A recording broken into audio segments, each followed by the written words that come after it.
ਵਾਹਿਗੁਰੂ ਸਾਹਿਬ JIO. ਇੱਕ ਓੰਕਾਰ ਸਤਨਾਮ ਕਰਤਾ ਪੁਰਖ ਨਿਰਭਉ ਨਿਰਵੈਰ ਅਕਾਲ ਮੂਰਤ ਅਜੂਨੀ ਸਹਿਬੰ ਗੁਰ ਪ੍ਰਸਾਦ। ਵਾਹਿਗੁਰੂ ਵਾਹਿਗੁਰੂ ਵਾਹਿਗੁਰੂ ਵਾਹਿਗੁਰੂ ਵਾਹਿਗੁਰੂ। ਵਾਹਿਗੁਰੂ ਜੀ ਕਾ ਖਾਲਸਾ, ਵਾਹਿਗੁਰੂ ਜੀ ਕੀ ਫਤਿਹ। ਸਨਮਾਨਯੋਗ ਗੁਰੂ ਸਵਾਰਿਓ, ਸਿੱਖ ਮਿਸ਼ਨਰੀ ਕਾਲਜ ਲੁਧਿਆਣਾ ਵੱਲੋਂ ਚੱਲ ਰਹੀ ਇਸ ਆਨਲਾਈਨ ਗੁਰਮਤਿ ਕਲਾਸ ਵਿੱਚ ਅੱਜ ਆਪ ਸਾਰਿਆਂ ਨੂੰ ਫਿਰ ਜੀ ਆਇਆਂ। ਪਿਛਲੇ ਹਫ਼ਤੇ ਅਸੀਂ ਸਿੱਖ ਇਤਿਹਾਸ ਦੇ ਉਪੰਨੇ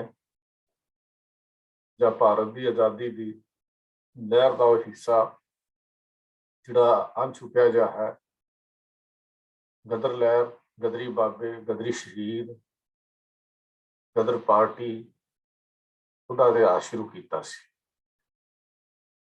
ਕਿੰਨੇ ਔਖੇ ਸਮਿਆਂ ਦੇ ਵਿੱਚੋਂ, ਔਖੀਆਂ ਘਾਟੀਆਂ ਤੇ ਔਖੇ ਰਸਤੇ ਪਾਰ ਕਰਦੇ ਹੋਏ ਜਦੋਂ ਦੇਸ਼ ਵਿੱਚ ਰੁਜ਼ਗਾਰ ਨਾ ਮਿਲਿਆ, ਖੇਤੀ ਵਿੱਚੋਂ ਆਮਦਨ ਨਾ ਹੋਈ, ਕਿੰਨੇ ਜਫਰ ਜਾਲਦੇ ਹੋਏ ਇਹ ਸਾਤਰ ਸਾਡੇ ਪੁਰਾਤਨ ਬਜ਼ੁਰਗਾਂ ਨੇ ਵਿਦੇਸ਼ਾਂ ਵਿੱਚ ਜਾਣ ਨੂੰ ਤਰਜੀਹ ਦਿੱਤੀ।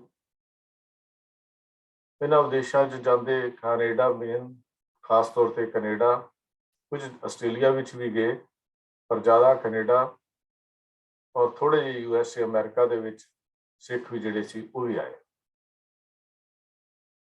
ਪਿਛਲੇ ਹਫ਼ਤੇ ਅਸੀਂ ਇਹ ਵਿਚਾਰ ਕੀਤੀ ਸੀ ਕਿ ਕਿੰਨੀ ਮਿਹਨਤ ਤੇ ਕਿੰਨੀ ਹੌਸਲੇ ਦੇ ਨਾਲ ਉਹਨਾਂ ਨੇ ਉਹਨਾਂ ਦਿਨਾਂ ਨੂੰ ਕੱਟਿਆ ਔਰ ਆਪਣੀ ਮਿਹਨਤ ਦੇ ਨਾਲ, ਮਿਹਨਤੀ ਸੁਭਾਅ ਦੇ ਨਾਲ ਇੱਥੋਂ ਦੀਆਂ ਜ਼ਮੀਨਾਂ ਨੂੰ ਆਬਾਦ ਕਰਨਾ ਸ਼ੁਰੂ ਕੀਤਾ। ਪਰ ਇਹ ਅਸੀਂ ਜਾਣਦੇ ਹੀ ਹਾਂ ਕਿ ਜਿਵੇਂ ਜਿਵੇਂ ਸਿੱਖ ਆਬਾਦ ਹੁੰਦੇ ਗਏ, ਉਦੋਂ ਇੱਥੋਂ ਦੇ ਜਿਹੜੇ ਵਸਨੀਕ ਸਨ ਉਹਨਾਂ ਦੇ ਅੰਦਰ ਨਫ਼ਰਤ ਵੀ ਪੈਦਾ ਹੋਈ। ਕੈਨੇਡਾ ਦੇ ਜਿਹੜੇ ਹਾਕਮ ਸਨ, ਉਹਨਾਂ ਨੇ ਸਿੱਖਾਂ ਦੇ ਵਿਰੁੱਧ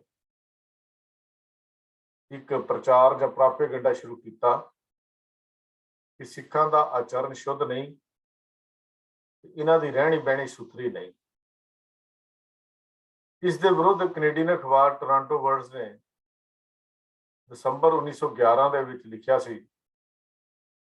ਕਿ ਕੈਨੇਡਾ ਦੇ ਸਿੱਖਾਂ ਵਿੱਚੋਂ 90% 90% ਬ੍ਰਿਟਿਸ਼ ਸੈਨਾ ਦਾ ਸਿਪਾਹੀ ਰਹਿ ਚੁੱਕੇ ਹਨ। ਚੀਨ ਦੇ ਬਕਸਰ ਵਿਦਰੋਹ ਵਿੱਚ 18 ਰੈਜੀਮੈਂਟਾਂ ਭੇਜੀਆਂ ਗਈਆਂ, ਜਿਨ੍ਹਾਂ ਵਿੱਚੋਂ 16 ਸਿੱਖਾਂ ਦੀਆਂ ਸਨ। ਅੱਜ ਇਹਨਾਂ ਨੂੰ ਮਾੜੇ ਕਹਿਣਾ ਠੀਕ ਨਹੀਂ ਹੈ। ਇੱਥੋਂ ਦੀ ਅਖਬਾਰ ਟੋਰਾਂਟੋ ਵਰਡਸ ਨੇ 1911 ਦਸੰਬਰ ਦੇ ਵਿੱਚ ਇਹ ਗੱਲ ਲਿਖੀ। ਜਿਵੇਂ ਡਾਕਟਰ ਲੌਸਨ ਨੇ ਡੇਲੀ ਕਾਲੋਨਿਸਟ ਵਿੱਚ ਲਿਖਿਆ ਸੀ ਕਿ ਸਿੱਖ ਯੂਰਪੀਨਾਂ ਦੀ ਨਿਸਬਤ ਵਧੇਰੇ ਸਾਫ਼ ਸੁਥਰੇ ਰਹਿੰਦੇ ਹਨ, ਉਹ ਸਾਫ਼ ਸੁਥਰੇ, ਇਮਾਨਦਾਰ ਤੇ ਮਿਹਨਤੀ ਸੁਭਾਅ ਦੇ ਮਾਲਕ ਹਨ। ਇਹ ਗੱਲ ਲਿਖੀ ਉਸ ਵੇਲੇ ਦੇ ਅਖਬਾਰਾਂ ਨੇ, ਇਹ ਗੱਲ ਲਿਖੀ। ਪਰ ਜਿਵੇਂ ਹਕੂਮਤ ਕਹਿੰਦੀ ਹੈ ਰੋਟੀ ਖਾਂਦੇ ਦਾੜੀ ਕਿਉਂ ਹਿਲਦੀ ਹੈ, ਜਾਂ ਆਟਾ ਗੁੰਨਦੀ ਹਿਲਦੀ ਕਿਉਂ, ਇਹ ਗੱਲਾਂ ਇੱਥੋਂ ਦੇ ਅੰਦਰ ਸੀ। ਕੁਛ ਨਾ ਕੁਛ ਸਿੱਖਾਂ ਦੇ ਖਿਲਾਫ ਜ਼ਹਿਰ ਉਗਲਣਾ ਸ਼ੁਰੂ ਕੀਤਾ ਹੀ ਰੱਖਿਆ। ਅਮਰੀਕਾ ਤੇ ਕੈਨੇਡਾ ਵਿੱਚ ਡਾਕਟਰ ਸਤਿੰਦਰ ਬੋਸ PhD ਨੇ ਹਿੰਦੀਆਂ ਦੇ ਦੁੱਖੜੇ ਦੂਰ ਕਰਨ ਦੇ ਲਈ, ਭਾਵ ਜਿਹੜੇ ਇੱਥੇ ਭਾਰਤੀ ਆਏ ਸਨ ਉਹਨਾਂ ਦੇ ਦੁੱਖ ਦੂਰ ਕਰਨ ਦੇ ਲਈ ਅਖਬਾਰਾਂ ਵਿੱਚ ਲੇਖ ਲਿਖੇ। ਉਹਨਾਂ ਨੇ ਹਿੰਦੀ ਵਿਦਿਆਰਥੀਆਂ ਦੀ ਮਦਦ ਲਈ ਇੱਕ ਇੰਡੀਅਨ ਐਸੋਸੀਏਸ਼ਨ ਵੀ ਕਾਇਮ ਕੀਤੀ, ਪਰ ਕੌਣ ਸੁਣਦਾ ਹੈ?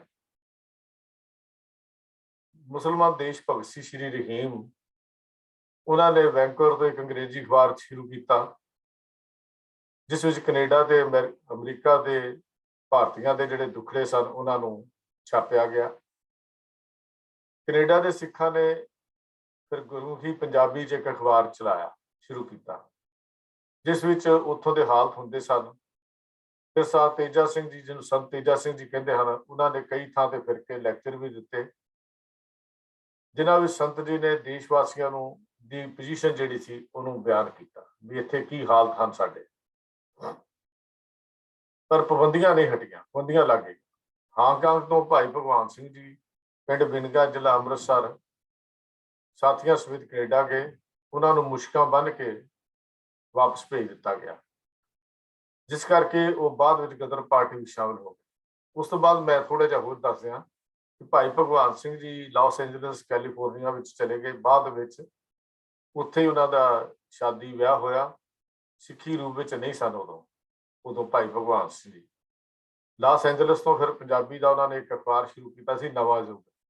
ਕਿ ਮੈਨੂੰ ਪਤਾ ਨਹੀਂ ਅੱਜ ਇਹ ਅਖਬਾਰ ਚੱਲਦਾ ਹੈ ਜਾਂ ਬੰਦ ਹੋ ਗਿਆ। ਤੋ ਇਹ ਜਿਹੜੇ ਪੁਰਾਤਨ ਇਤਿਹਾਸ ਨੂੰ ਜਾਣੂ ਹਨ ਉਹ ਕਿਰਪਾ ਕਰਕੇ ਇਹਦੀ ਜਾਣਕਾਰੀ ਵੀ ਦੇਣ ਦੀ ਖੇਚਲ ਕਰਨ ਕਿ ਇੱਕ ਅਖਬਾਰ ਉਹਨਾਂ ਸ਼ੁਰੂ ਕੀਤਾ ਸੀ, ਨਵਾਂ ਯੁੱਗ, ਜਿਹੜਾ ਉਸ ਵੇਲੇ ਲਾਸ ਐਂਜਲਸ ਤੋਂ ਤੇ ਸਰ ਭਗਵਾਨ ਸਿੰਘ ਜੀ ਨੇ ਉਹਨਾਂ ਨੇ ਅਖਬਾਰ ਜਿਹੜਾ ਸ਼ੁਰੂ ਕੀਤਾ ਸੀ। ਤੋ ਹਿੰਦੁਸਤਾਨ, ਭਾਰਤ ਤੋਂ ਕੈਨੇਡਾ ਜਾਂ ਅਮਰੀਕਾ ਜਾਣ ਲਈ ਪਾਸਪੋਰਟ ਤੇ ਡਾਕਟਰੀ ਸਰਟੀਫਿਕੇਟ ਜ਼ਰੂਰੀ ਕਰ ਦਿੱਤੇ ਗਏ। ਜਿਨ੍ਹਾਂ ਨੂੰ ਕੋਈ ਅੱਖਾਂ ਦੇ ਵਿੱਚ ਕੁਕਰੇ ਹੁੰਦੇ ਨੇ ਜਾਂ ਪੇਟ ਦੇ ਵਿੱਚ ਕੀੜੇ, ਜਿਹਨੂੰ ਚਮੂਨੇ ਕਹਿੰਦੇ ਨੇ, ਉਹ ਹੁੰਦੇ ਤਾਂ ਉਹਨਾਂ ਨੂੰ ਜਾਣ ਤੋਂ ਮਨਾਹੀ ਕਰ ਦਿੱਤੀ ਗਈ। ਹਾਲਾਂਕਿ ਇਹ ਕੋਈ ਬਿਮਾਰੀਆਂ, ਛੂਤ ਦੀਆਂ ਬਿਮਾਰੀਆਂ ਨਹੀਂ ਸਨ। ਹੋਰ ਕਈ ਪਾਬੰਦੀਆਂ ਹੋਰ ਲਾ ਦਿੱਤੀਆਂ ਗਈਆਂ। 1912 ਦੇ ਵਿੱਚ ਵੈਂਕੂਵਰ ਦੇ ਜਿਹੜੇ ਭਾਰਤੀ ਸਨ, ਸੰਤ ਤੇਜਾ ਸਿੰਘ, ਪਾਦਰੀ LW ਹਾਲ ਤੇ ਡਾਕਟਰ ਸੁੰਦਰ ਸਿੰਘ ਦਾ ਡੈਪੂਟੇਸ਼ਨ ਕੈਨੇਡਾ ਦੇ ਹਾਕਮਾਂ ਨਾਲ ਗੱਲ ਕਰਨ ਲਈ ਓਟਾਵਾ ਭੇਜਿਆ। ਡੈਪੂਟੇਸ਼ਨ ਦੀ ਮੰਗ ਸੀ ਕਿ ਭਾਰਤੀਆਂ ਨੂੰ ਕੈਨੇਡਾ ਵਿੱਚ ਬਾਲ ਬੱਚੇ ਜਾਂ ਪਰਿਵਾਰ ਲਿਆਉਣ ਦੀ ਜਿਹੜੀ ਇਜਾਜ਼ਤ ਹੈ ਉਹ ਦਿੱਤੀ ਜਾਏ। ਇਮੀਗ੍ਰੇਸ਼ਨ ਦੇ ਜਿਹੜਾ ਡਿਪਾਰਟਮੈਂਟ ਦਾ ਜਿਹੜਾ ਮਿਨਿਸਟਰ ਸੀ, ਉਹਦੇ ਨਾਲ ਮੁਲਾਕਾਤ ਕੀਤੀ, ਪਰ ਉਸਨੇ ਕੋਈ ਉੱਤਰ ਨਾ ਦਿੱਤਾ, ਟਾਲ ਮਟੋਲ ਕਰ ਦਿੱਤਾ। 14 ਮਾਰਚ 1913 ਨੂੰ ਭਾਈ ਬਲਵੰਤ ਸਿੰਘ ਜੀ, ਗ੍ਰੰਥੀ ਵੈਂਕੂਵਰ, ਸਰਦਾਰ ਆਨੰਦ ਸਿੰਘ ਜੀ ਤੇ ਸਰਦਾਰ ਨਾਰਾਇਣ ਸਿੰਘ ਫਲੋਰ ਦੇ ਇੱਕ ਡੈਪੂਟੇਸ਼ਨ ਇੰਗਲੈਂਡ ਪੁੱਜਿਆ, ਉੱਥੇ ਭੇਜਿਆ ਗਿਆ। ਪਰ ਉੱਥੇ ਵੀ ਉਹਨਾਂ ਨੇ ਕਿਸੇ ਦੀ ਗੱਲ, ਇਹਨਾਂ ਦੀ ਗੱਲ ਨਾ ਸੁਣੀ। ਫਿਰ ਉਹ ਡੈਪੂਟੇਸ਼ਨ ਭਾਰਤ ਆਇਆ, ਕਈ ਥਾਂ ਜਲਸੇ ਕੀਤੇ। ਜਨਤਾ ਨੇ ਕੈਨੇਡੀਅਨ ਤੇ ਅਮਰੀਕਨ ਭਰਾਵਾਂ ਦੇ ਦੁੱਖੜੇ ਦੂਰ ਕਰਨ ਦੀ ਫਿਰ ਆਵਾਜ਼ ਸ਼ੁਰੂ ਕੀਤੀ। ਡੈਪੂਟੇਸ਼ਨ ਨੇ ਸ਼ਿਮਲੇ ਪਹੁੰਚ ਕੇ ਗਵਰਨਰ ਪੰਜਾਬ ਤੇ ਫਿਰ ਵਾਇਸਰਾਏ ਦੇ ਨਾਲ ਜਾ ਕੇ ਆਪਣੀ ਸਾਰੀ ਹਾਲਤ ਬਿਆਨ ਕੀਤੇ। ਅੰਮ੍ਰਿਤਸਰ 'ਚ ਇੱਕ ਬੜਾ ਵੱਡਾ ਜਲਸਾ ਕੀਤਾ ਗਿਆ ਅੰਮ੍ਰਿਤਸਰ ਦੇ ਵਿੱਚ, ਜਿਹਦੇ 'ਚ ਭਾਈ ਬਲਵੰਤ ਸਿੰਘ ਜੀ ਨੇ ਸਾਰੇ ਹਾਲਤ ਨੂੰ ਖੋਲ ਕੇ ਦੱਸਿਆ। ਇਸ ਜਲਸੇ ਵਿੱਚ ਸੁੰਦਰ ਸਿੰਘ ਮਜੀਠੀਆ ਵੀ ਸ਼ਾਮਲ ਹੋਏ। ਪਰ ਪੰਜਾਬ ਜਾਂ ਭਾਰਤ ਦੀ ਸਰਕਾਰ ਨੇ, ਕਿਉਂਕਿ ਗੋਰਾ ਸਰਕਾਰ ਸੀ, ਉਹਦੇ ਵਿੱਚ ਕੋਈ ਵੀ ਕੁਝ ਵੀ ਨਾ ਕੀਤਾ। ਦੂਜੇ ਲਫ਼ਜ਼ਾਂ 'ਚ ਕਹਿ ਲਈਏ ਕਿ ਡੈਪੂਟੇਸ਼ਨ ਜਿਹੜਾ ਸੀ ਫਿਰ ਨਿਰਾਸ਼ ਹੋ ਕੇ ਵਾਪਸ ਚਲਾ ਗਿਆ। ਖਾਲਸਾ ਪੈਸੀਫਿਕ ਕੋਸਟ ਦੀਵਾਨ ਸਟਾਕਟਨ ਕੈਲੀਫੋਰਨੀਆ ਨੇ ਹਿੰਦੀ ਐਕਸਕਲੂਜ਼ਨ ਬਿੱਲ, ਹਿੰਦੀ ਨਿਰਵਾਸਨ ਬਿੱਲ ਦੇ ਵਿਰੁੱਧ 1914 ਵਿੱਚ ਡਾਕਟਰ ਸੁਰਿੰਦਰ ਬੋਸ ਨੂੰ ਵਾਸ਼ਿੰਗਟਨ ਭੇਜਿਆ। ਪਰ ਉੱਥੇ ਵੀ ਉਹਨਾਂ ਦੀ ਕੋਈ ਗੱਲ ਨਾ ਸੁਣੀ ਗਈ ਵੀ ਭਾਰਤੀਆਂ ਨੂੰ ਕੱਢਣ ਦਾ ਇੱਕ ਬਿੱਲ ਪਾਸ ਕੀਤਾ ਗਿਆ। ਉਹਦੇ ਖਿਲਾਫ ਵੀ ਉਹਨਾਂ ਨੇ ਆਵਾਜ਼ ਚੁੱਕੀ, ਪਰ ਉੱਥੇ ਵੀ ਉਹਨਾਂ ਦੀ ਗੱਲ ਜਿਹੜੀ ਸੀ ਉਹ ਨਹੀਂ ਸੁਣੀ ਗਈ। ਪਰ ਇੱਕ ਗੱਲ ਜ਼ਰੂਰੀ ਹੈ ਕਿ ਜਿੱਥੇ ਵੀ ਸਿੱਖ ਜਾਂਦੇ ਨੇ ਉੱਥੇ ਗੁਰਦੁਆਰਾ ਬਣ ਜਾਂਦਾ ਹੈ। ਇਸੇ ਤਰ੍ਹਾਂ ਹੀ ਵੈਂਕੂਵਰ ਦੇ ਵਿੱਚ ਤੇ ਵਿਕਟੋਰੀਆ ਦੇ ਵਿੱਚ ਜਿਹੜੇ ਗੁਰਦੁਆਰੇ ਸੀ ਉਹ ਬਣ ਗਏ। ਤੋਂ 20ਵੀਂ ਸਦੀ ਦੇ ਸ਼ੁਰੂ ਦੇ ਵਿੱਚ ਹੀ ਜਾਂ 1910 ਤੋਂ ਬਾਅਦ ਇਹ ਗੁਰਦੁਆਰੇ ਵੈਂਕੂਵਰ ਦੇ ਵਿੱਚ ਜਿਹੜੇ ਹਨ, ਕਿਹੜੇ ਸਨ ਵਿੱਚ ਬਣੇ ਇਹਦਾ ਕੋਈ ਨਹੀਂ ਮਿਲਦਾ, ਲੇਕਿਨ ਲਗਭਗ 12, 13 ਜਾਂ 14 ਦੇ ਵਿੱਚ ਗੁਰਦੁਆਰੇ ਜਿਹੜੇ ਹਨ ਵੈਂਕੂਵਰ ਦੇ ਵਿੱਚ ਇਹ ਗੁਰਦੁਆਰੇ ਜਿਹੜੇ ਸੀ ਬਣਾ ਲਏ ਗਏ। ਸੰਤ ਤੇਜਾ ਸਿੰਘ, ਬਾਬਾ ਵਿਸਾਖਾ ਸਿੰਘ, ਬਾਬਾ ਜਵਾਲਾ ਸਿੰਘ, ਇਹਨਾਂ ਦੇ ਮਿਹਨਤ ਸਦਕਾ ਸਿਆਟਲ ਜੋ ਅੱਜ ਕੱਲ੍ਹ USA ਦੇ ਵਿੱਚ ਹੈ, ਬਰਕਲੇ, ਸਟਾਕਟਨ, ਇੱਥੇ ਵੀ ਗੁਰਦੁਆਰੇ ਬਣ ਗਏ। ਬਾਬਾ ਜਵਾਲਾ ਸਿੰਘ ਸਟਾਕਟਨ ਦੇ ਕੋਲ ਇੱਕ ਬਹੁਤ ਵੱਡੀ ਫੈਕਟਰੀ ਸੀ, ਉਹਦੇ ਮਾਲਕ ਸਨ। ਆਪ ਕਿਰਤ ਕਰਕੇ ਗਰੀਬ ਵਿਦਿਆਰਥੀਆਂ ਨੂੰ ਵਜ਼ੀਫੇ ਦਿੰਦੇ ਸਨ। ਆਪਣੀ ਕਿਰਤ ਬਿਰਤ ਕਰਦੇ ਤੇ ਜਿਹੜੇ ਗਰੀਬ ਵਿਦਿਆਰਥੀ ਸੀ ਉਹਨਾਂ ਨੂੰ ਬਾਬਾ ਜੀ ਆਪ ਵਜ਼ੀਫੇ ਜਿਹੜੇ ਸਨ ਉਹ ਬਣਦੇ ਸਨ, ਬਾਬਾ ਜਵਾਲਾ ਸਿੰਘ ਜੀ। तो 1922 ਦੇ ਵਿੱਚ ਖਾਲਸਾ ਪੈਸੀਫਿਕ ਕੋਸਟ ਦੀਵਾਨ ਦਾ ਜਿਹੜਾ ਸੀ ਉਹ ਰਜਿਸਟਰ ਕਰਾ ਲਿਆ ਗਿਆ। ਇਹਨਾਂ ਹਾਲਾਤਾਂ ਵਿੱਚ ਗਦਰ ਪਾਰਟੀ ਦਾ ਜਨਮ ਹੁੰਦਾ ਹੈ। तो मैं फिर बेनती करा भी तंग आके भारतीय ने 1913 ਦੇ ਵਿੱਚ ਇੱਕ ਪਾਰਟੀ ਕਾਇਮ ਕੀਤੀ ਜਿਹਦਾ ਨਾਮ ਗਦਰ ਪਾਰਟੀ ਰੱਖਿਆ ਗਿਆ, ਜਿਸ ਦਾ ਪਹਿਲਾ ਨਾਮ ਹਿੰਦੀ ਐਸੋਸੀਏਸ਼ਨ ਵੀ ਸੀ। ਪਹਿਲਾਂ ਇਹਦਾ ਨਾਮ ਹਿੰਦੀ ਐਸੋਸੀਏਸ਼ਨ ਰੱਖਿਆ ਗਿਆ ਔਰ ਬਾਅਦ ਵਿੱਚ ਇਹਦਾ ਨਾਮ ਜਿਹੜਾ ਸੀ ਗਦਰ ਪਾਰਟੀ ਕੀਤਾ ਗਿਆ। ਪਾਰਟੀ ਦਾ ਜਿਹੜਾ ਉਦੇਸ਼ ਸੀ ਭਾਰਤ ਦੇ ਵਿੱਚ ਇਨਕਲਾਬ ਲਿਆਉਣਾ, ਆਜ਼ਾਦੀ ਤੇ ਬਰਾਬਰੀ ਦੀ हुकूमत ਨੂੰ कायम करना ਜਾਂ डेमोक्रेसी कायम करना, जमहूरी हुकूमत कायम करनी, हथियारबंद बगावत करके भारत ਨੂੰ अंग्रेजों की गुलामी तो मुक्त कराना। ये कोई शांतमई अंदोलन नहीं सी, ये हथियारबंद बगावत जिहड़ी सी वो करन दा निश्चय किया गया। गदर पार्टी के जिहड़े मुखी सन बाबा सोहन सिंह भगना, चीफ सकत्तर लाला हरदयाल, जिहदा जिक्र मैं पिछली बारी भी आप जी दे नाल कीता सी कि ये गदर पार्टी के जिहड़े मुखी सन। 1 नवंबर 1913 ਨੂੰ गदर अखबार जिहड़ा सी शुरू किया गया, उसका नाम गदर अखबार रखा गया। ये हिंदी, पंजाबी ते उर्दू दे विच छपदा सी जिहड़ा गदर अखबार सी। अखबार का जिहड़ा मकसद सी भी वो भारतीयों के सामने अंग्रेजी राज दीआं जो करतूतां सन जां उन्हां दा कच्चा चिट्ठा जिहड़ा सी उहदा सामने पेश करना सी। इस अखबार के प्रैस विच सरदार करतार सिंह जी सराभा, सरदार हरनाम सिंह जी कोटला, नोत सिंह हुशियारपुर ते पृथ्वी सिंह जी अंबाला काम करते सन। प्रैस के मैनेजर पंडित जगत राम हरियाणे तो सन। गदर पार्टी के जिहड़े वर्कर पार्टी के फंड विचों केवल रोटी ते कपड़ा लैके सेवा करते सी, ये कोई तनख्वाह नहीं सी लैंदे जिन्ने दे वर्कर सन। इसका नतीजा यह निकलिया कि 6 महीनों के विच ही गदर पार्टी दी शाखा जिहड़ियां सन, ब्रांचिस जिहड़ियां अमरीका ते कनेडा दे विच कायम हो गई 6 महीनों के विच ही। तो गदर अखबार जिहड़ा सी ये बर्मा, मलाया, चीन, Japan, east India, Zanzibar, New Zealand, Argentina, Fiji, Australia ते हिंदुस्तान तक ये जिहड़ा अखबार सी ये जान लग पिया। तो प्रदेशों च बैठे जिहड़े भारती सी, गदर अखबार ने देश भगती दी उन्हां दे अंदर एक आज़ादी की लहर जिहड़ी सी भर दी। इस साल विच गदर पार्टी बड़ी एक साल दे विच गदर पार्टी बड़ी मशहूर हो गई। लाला हरदयाल ने पार्टी के चीफ सकत्तर की हैसीयत दे विच 5 महीने काम किया, पर जार रूस के विरुद्ध तकरीर करने के दोष विच अमरीकन सरकार ने उन्होंने उत्ते मुकदमा चलाया, जिस करके पार्टी ने उन्होंने स्विट्जरलैंड जिहड़ा सी भेज दिता। इस तो बाद एक पार्टी ने उन्होंने स्विट्जरलैंड भेजा, उस तो उन्होंने की थां ते भाई संतोख सिंह जी कैनेडियन जिला अमृतसर के रहने वाले पिंड तरतेब के चीफ सकत्तर जिहड़ा बना दिता गया। भाई ये बारे थोड़ा जिहा होर दस दिया, भाई संतोख सिंह जी ने 1925 ਦੇ ਵਿੱਚ एक किरती रिसाला शुरू किया सी। किरती मेहनती जिन्होंने ਅਸੀਂ कह ਦਿੰਦੇ ਹਾਂ किरती रिसाला शुरू किया। 1927 ਦੇ ਵਿੱਚ ਇਹ ਤਬਦਕ ਦੇ ਨਾਲ ਭਾਈ ਸੰਤੋਖ ਸਿੰਘ ਜੀ ਚਲਾਣਾ ਕਰਕੇ ਸਿੱਖ ਮਿਸ਼ਨਰੀ ਕਾਲਜ ਅੰਮ੍ਰਿਤਸਰ ਦੇ ਵਿੱਚ, ਉਦੋਂ ਇਹ ਅੰਮ੍ਰਿਤਸਰ ਸਨ, ਉੱਥੇ ਚਲਾਣਾ ਕਰਕੇ ਉਦੋਂ ਹੀ ਗਿਆਨੀ ਪ੍ਰਤਾਪ ਸਿੰਘ ਜੀ ਜੋ दमदमा श्री अनंदपुर साहब के जथेदार सन उत्थे ही रहिंदे सन, उन्होंने हालत को बयान किया। उस घटना को उन्होंने अपना कलमबंद किया है। ਗਿਆਨੀ प्रताप सिंह जी ने गदर लहर के इतिहास के उन्होंने एक घटना लिखी है। ये मैं दसना तां जरूरी समझा कि नाल नाल सानूं थोड़ा जिहा इन्हां बारे भी जानकारी मिलती रहे। तो गदर पार्टी ने अमरीका ते कनेडा विच भारतीयां नाल कीती जा रही जिहड़ी बदसलूकी दा सी उहदा एक रिजल्ट वजों साडे सामने आई। देश की आज़ादी की तड़फ का एक सबूत भी सी उन्हां दे अंदर। इहदे विच हिंदू, सिख, मुसलमान सारे शामिल होए। ਉਹਨਾਂ ਦੇ ਸਾਹਮਣੇ ਕੇਵਲ ਇੱਕੋ ਹੀ ਕੌਮੀਅਤ ਸੀ, ਉਹ ਭਾਰਤ ਦੀ ਆਜ਼ਾਦੀ ਦਾ ਨਿਸ਼ਾਨਾ, ਤੇ ਅਸੀਂ ਆਜ਼ਾਦ ਕਿਵੇਂ ਕਰਾਉਣਾ।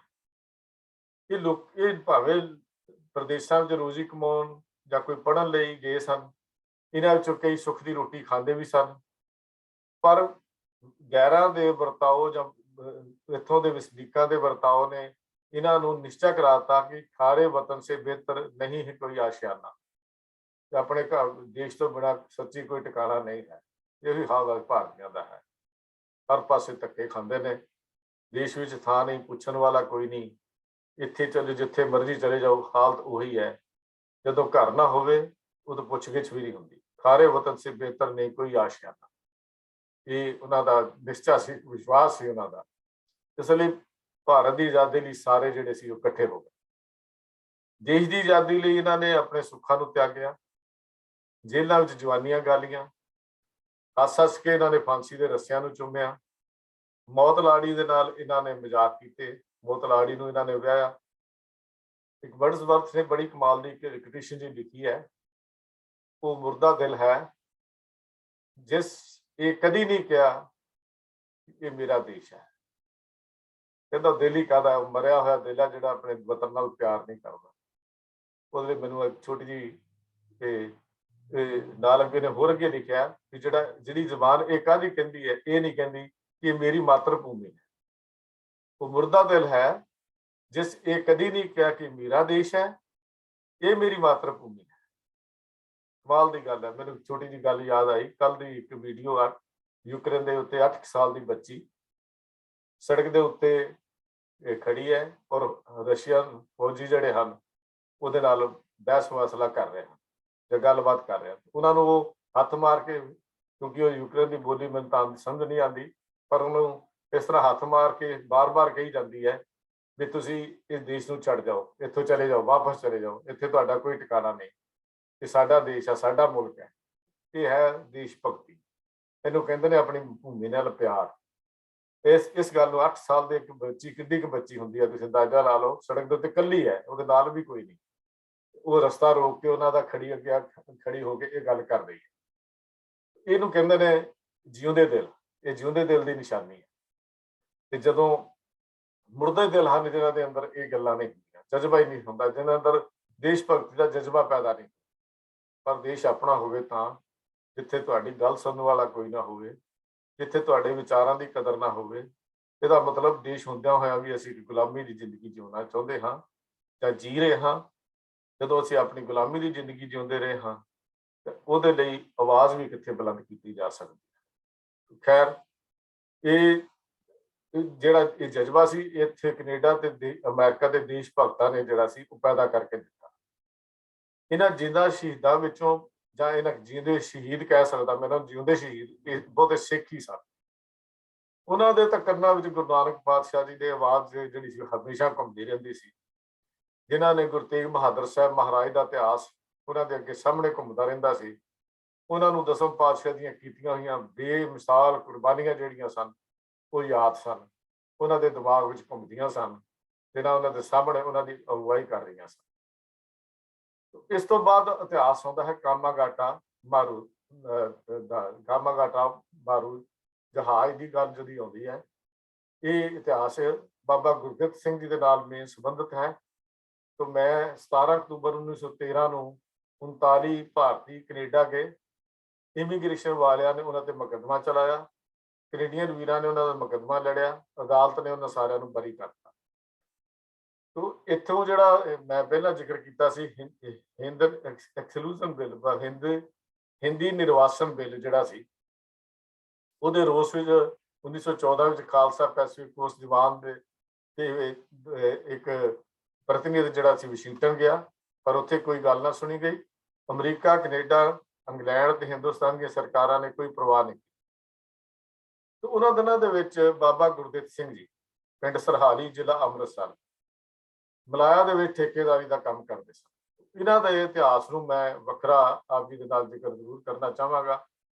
ਜੋ ਸਿੱਖ ਮਿਸ਼ਨ ਕਾਲਜ ਦੀ ਇੱਕ ਪੁਸਤਕ ਜਿਹੜੀ ਕਾਮਾਗਾਟਾ ਮਾਰੂ ਤੇ ਬਾਬਾ ਗੁਰਦਿੱਤ ਸਿੰਘ, ਉਹਦੇ ਵਿੱਚੋਂ ਘਟਨਾਵਾਂ ਜਿਹੜੀਆਂ ਹਨ ਜ਼ਰੂਰ ਬਿਆਨ ਕਰਾਂਗਾ। ਇਹ ਬਾਬਾ ਗੁਰਦਿੱਤ ਸਿੰਘ ਜੀ ਕੌਣ ਸਨ? 15 ਨਵੰਬਰ 1921 ਵਾਲੇ ਦਿਨ ਨਨਕਾਣਾ ਸਾਹਿਬ ਵਿਖੇ ਸਜੇ ਦੀਵਾਨ ਦੀ ਸਟੇਜ ਤੇ ਸਟੇਜ ਸਕੱਤਰ ਸੁੰਦਰ ਸਿੰਘ ਜੀ ਲਾਇਲਪੁਰੀ ਨੇ ਕਿਸੇ ਵਿਅਕਤੀ ਨੂੰ ਸਟੇਜ ਤੇ ਆ ਕੇ ਸੰਗਤਾਂ ਨੂੰ ਦਰਸ਼ਨ ਦੇਣ ਦਾ ਸੱਦਾ ਦਿੱਤਾ। ਮੈਂ ਜੀਵਨ ਦੀ ਗੱਲ ਕਰ ਰਿਹਾ। ਗੁਰੂ ਪਿਆਰਿਆਂ ਦਾ ਜੀਵਨ ਕਿਹੋ ਜਿਹਾ ਹੁੰਦਾ ਸੀ। ਦਰਮਾਨੇ ਜੇ ਕੱਦ ਦਾ ਇੱਕ ਮਾੜੂਆ ਜਿਹਾ ਬਜ਼ੁਰਗ ਚਾਦਰ ਦੀ ਬੁੱਕਲ ਮਾਰੀ ਸੰਗਤ 'ਚ ਉੱਠਣ ਲੱਗਾ ਸੀ ਕਿ ਮਗਰ ਬੈਠੇ ਇੱਕ ਨੌਜਵਾਨ ਨੇ ਮੁੱਕਾ ਉਹਦੇ ਗਰਦਨ ਦੇ ਉੱਤੇ ਮਾਰ ਦਿੱਤਾ। ਬਜ਼ੁਰਗ ਦੇ ਲੱਕ ਦੇ ਉੱਤੇ ਫਿਰ ਮਾਰਿਆ ਤੇ ਕਿਹਾ, ਬੈਠ ਜਾ, ਉਹ ਠਾ ਬੁੜਿਆ, ਠਾ ਮਤਲਬ ਬਹਿ ਜਾ, ਮੈਨੂੰ ਵੀ ਦਰਸ਼ਨ ਕਰ ਲੈਂਦੇ ਉਸ ਦੇਸ਼ ਦੀ ਆਜ਼ਾਦੀ ਦੀ ਸ਼ਮਾ ਦੇ ਪਰਵਾਨੇ ਦੇ।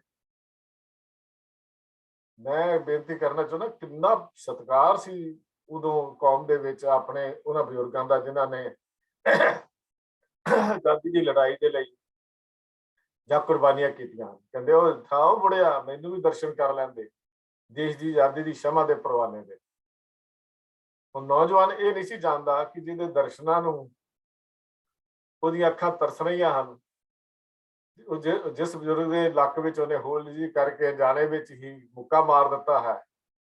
ਤੇ ਜਦੋਂ ਮੁੱਕਾ ਖਾ ਕੇ ਬਾਬਾ ਗੁਰਦਿੱਤ ਸਿੰਘ ਜੀ ਸੰਭਲੇ ਤਾਂ ਹੌਲੀ ਹੌਲੀ ਅੱਗੇ ਵੱਧ ਕੇ ਗੁਰੂ ਗ੍ਰੰਥ ਸਾਹਿਬ ਜੀ ਦੇ ਸਨਮੁਖ ਸਤਿਕਾਰ ਸਾਹਿਬ ਮੱਥਾ ਟੇਕਿਆ, ਸਟੇਜ ਤੇ ਜਾ ਕੇ ਸ਼ੋਭਤ ਹੋਏ, ਸੰਗਤਾਂ ਨੂੰ ਉੱਚੀ ਸਾਣੀ ਵਾਹਿਗੁਰੂ ਜੀ ਕਾ ਖਾਲਸਾ ਵਾਹਿਗੁਰੂ ਜੀ ਫਤਿਹ ਬੁਲਾਈ ਤੇ ਲਗਭਗ 2 ਘੰਟੇ ਲੈਕਚਰ ਵਿੱਚ ਦੇਸ਼ ਦੀ ਆਜ਼ਾਦੀ ਲਈ ਕੀਤੇ ਪਿਛਲੇ ਕਈ ਸਾਲਾਂ ਦੇ ਘੋਲ ਨੂੰ, ਸੰਘਰਸ਼ ਨੂੰ ਸੰਗਤਾਂ ਨੂੰ ਜਾਣੂ ਕਰਾਇਆ।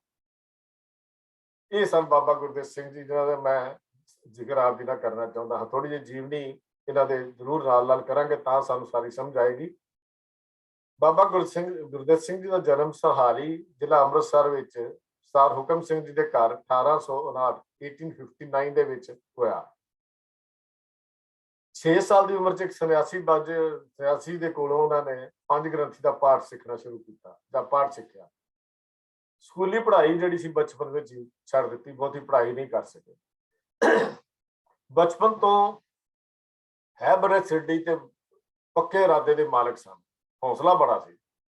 ਇੱਕ ਵਾਰ ਦੀ ਗੱਲ ਹੈ ਕਿ ਆਮ ਟਿੱਡਾਂ ਤੇ ਚੜ੍ਹ ਕੇ ਖੂਹ ਗੇੜ ਕੇ ਤੇ ਪੈਰ ਫਿਸਲਣ ਕਰਕੇ ਖੂਹ 'ਚ ਡਿੱਗ ਪਏ। ਉਦੋਂ ਹਰਟ ਹੁੰਦੇ ਸੀ ਟਿੰਡਾਂ ਵਾਲੇ, ਜਿਨ੍ਹਾਂ ਨੇ ਪੁਰਾਤਨ ਬਜ਼ੁਰਗਾਂ ਨੇ ਤਾਂ ਦੇਖੇ ਹੋਣਗੇ, ਅਸੀਂ ਵੀ ਦੇਖੇ ਨੇ, ਭਾਵੇਂ ਅਸੀਂ ਇੰਨੇ ਪੁਰਾਣੇ ਵੀ ਨਹੀਂ ਹਾਂ, ਲੇਕਿਨ ਬਹੁਤ ਘੱਟ ਸਨ ਜਦੋਂ ਅਸੀਂ ਤਾਂ ਬਚਪਨ ਦੇ ਵਿੱਚ ਜਦੋਂ ਦੇਖੇ। ਪਰ ਪਹਿਲਾਂ ਟਿੰਡਾਂ ਵਾਲਾ ਖੂਹ ਹੁੰਦਾ ਸੀ, ਇਹਨੂੰ ਹਰਟ ਕਹਿੰਦੇ ਸੀ, ਜਿਹਦੀ ਗੁਰਬਾਣੀ ਦੇ ਵਿੱਚ ਹਰ ਹਰਟ ਵੀ ਤੂੰ ਕਰੇ ਦੀ ਉਦਾਹਰਨ ਦਿੱਤੀ ਗਈ ਹੈ। ਉਹਦੇ 'ਚ ਜਦੋਂ ਇੱਕ ਕੁੱਤਾ ਜਿਹਾ ਲੱਗਾ ਹੁੰਦਾ ਸੀ, ਉਹ ਹਰ ਟਿੰਡ ਦੇ ਨਾਲ ਜਦੋਂ ਟਿੰਡ ਭਰਦੀ ਤਾਂ ਖੜਕਦਾ ਸੀ, ਉਹਨੂੰ ਤੂੰ ਕਰੇ ਕਹਿੰਦੇ ਸਨ। ਤੇ ਉਹ ਉਹਨਾਂ ਤੇ ਚੜ੍ਹ ਕੇ ਖੂਹ ਨੂੰ ਅਜੇ ਚਲਾ ਰਹੇ ਸੀ ਤਾਂ ਵਿੱਚ ਡਿੱਗ ਪਏ। ਘਬਰਾਏ ਨਹੀਂ। ਬਾਬਾ ਗੁਰਦਿੱਤ ਸਿੰਘ ਜੀ ਹਿੰਮਤ ਕਰਕੇ ਬਚਾਉਣ ਵਾਲਿਆਂ ਤੋਂ ਆਪਣਨ ਤੋਂ ਪਹਿਲਾਂ ਹੀ ਖੂਹ ਦੇ ਵਿੱਚੋਂ ਬਾਹਰ ਨਿਕਲੇ। ਜਵਾਨੀ ਦੇ ਸਮੇਂ ਦੇ ਵਿੱਚ ਇੱਕ ਰਿਸ਼ਤੇਦਾਰ ਦੇ ਵਿਆਹ ਤੇ ਗਏ ਤਾਂ ਬਰਾਤੀ ਜਾਂ ਜਾਦੀਆਂ ਨੇ ਅੜੀਗਲ ਘੋੜੀ ਤੇ ਚੜ੍ਹਨ ਲਈ ਆਪ ਜੀ ਨੂੰ ਕਿਹਾ ਕਿ ਜੇ ਕੋਈ ਜਿਹੜੀ ਘੋੜੀ ਕਈਆਂ ਨੂੰ ਥੱਲੇ ਸੁੱਟ ਚੁੱਕੀ ਸੀ, ਗੁਰਦਿੱਤ ਸਿੰਘ ਬਗੈਰ ਕਾਠੀ ਪਾਏ ਪੌੜੀ ਤੇ ਘੋੜੀ ਤੇ ਜਾ ਕੇ ਚੜ੍ਹ ਗਏ ਤੇ ਮੀਲਾਂ ਬੰਦੀ ਘੋੜੀ ਭਜਾ ਕੇ ਫਿਰ ਉੱਥੇ ਆ ਕੇ ਖੜੀ ਕਰ ਦਿੱਤੀ। ਬਾਬਾ ਜੀ ਦੀ ਬਹਾਦਰੀ ਨੂੰ ਵੇਖ ਕੇ ਉਸ ਵਿਆਹ ਵਿੱਚ ਆਏ ਇੱਕ ਸਿੰਘ ਨੇ ਗੁਰਦਿੱਤ ਸਿੰਘ ਨੂੰ ਅੰਬਾਲੇ ਛਾਉਣੀ ਮਿਲਟਰੀ ਵਿੱਚ ਭਰਤੀ ਹੋਣ ਲਈ ਬੁਲਾਇਆ। ਪਰ ਭਰਤੀ ਕਰਨ ਵਾਲੇ ਅੰਗਰੇਜ਼ ਅਫਸਰ ਨੇ ਨੌਜਵਾਨ ਬਾਬਾ ਗੁਰਦਿੱਤ ਸਿੰਘ ਨੂੰ ਇਹ ਕਹਿ ਦਿੱਤਾ, ਅਭੀ ਤੁਮਾਰੀ ਛੋਟੀ ਛੋਟੀ ਹੈ, ਤਕੜਾ ਹੋकर ਆना। ਹਲੇ ਤੂੰ ਛੋਟੀ ਉਮਰ ਦਾ ਜਿਹੜਾ ਤਗੜਾ ਹੋ ਕੇ ਆਏ। ਇਹ ਗੱਲ ਕਹਿ ਕੇ ਭਰਤੀ ਨਹੀਂ ਕੀਤੀ।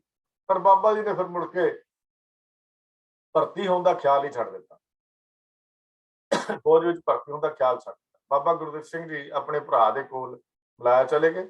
ਉੱਥੇ ਵਾਚਮੈਨ ਜੋ ਚੌਕੀਦਾਰ ਸੀ ਕਹਿੰਦੇ ਆ, ਉਹਦੀ ਨੌਕਰੀ ਕਰਨ ਲੱਗ ਪਏ।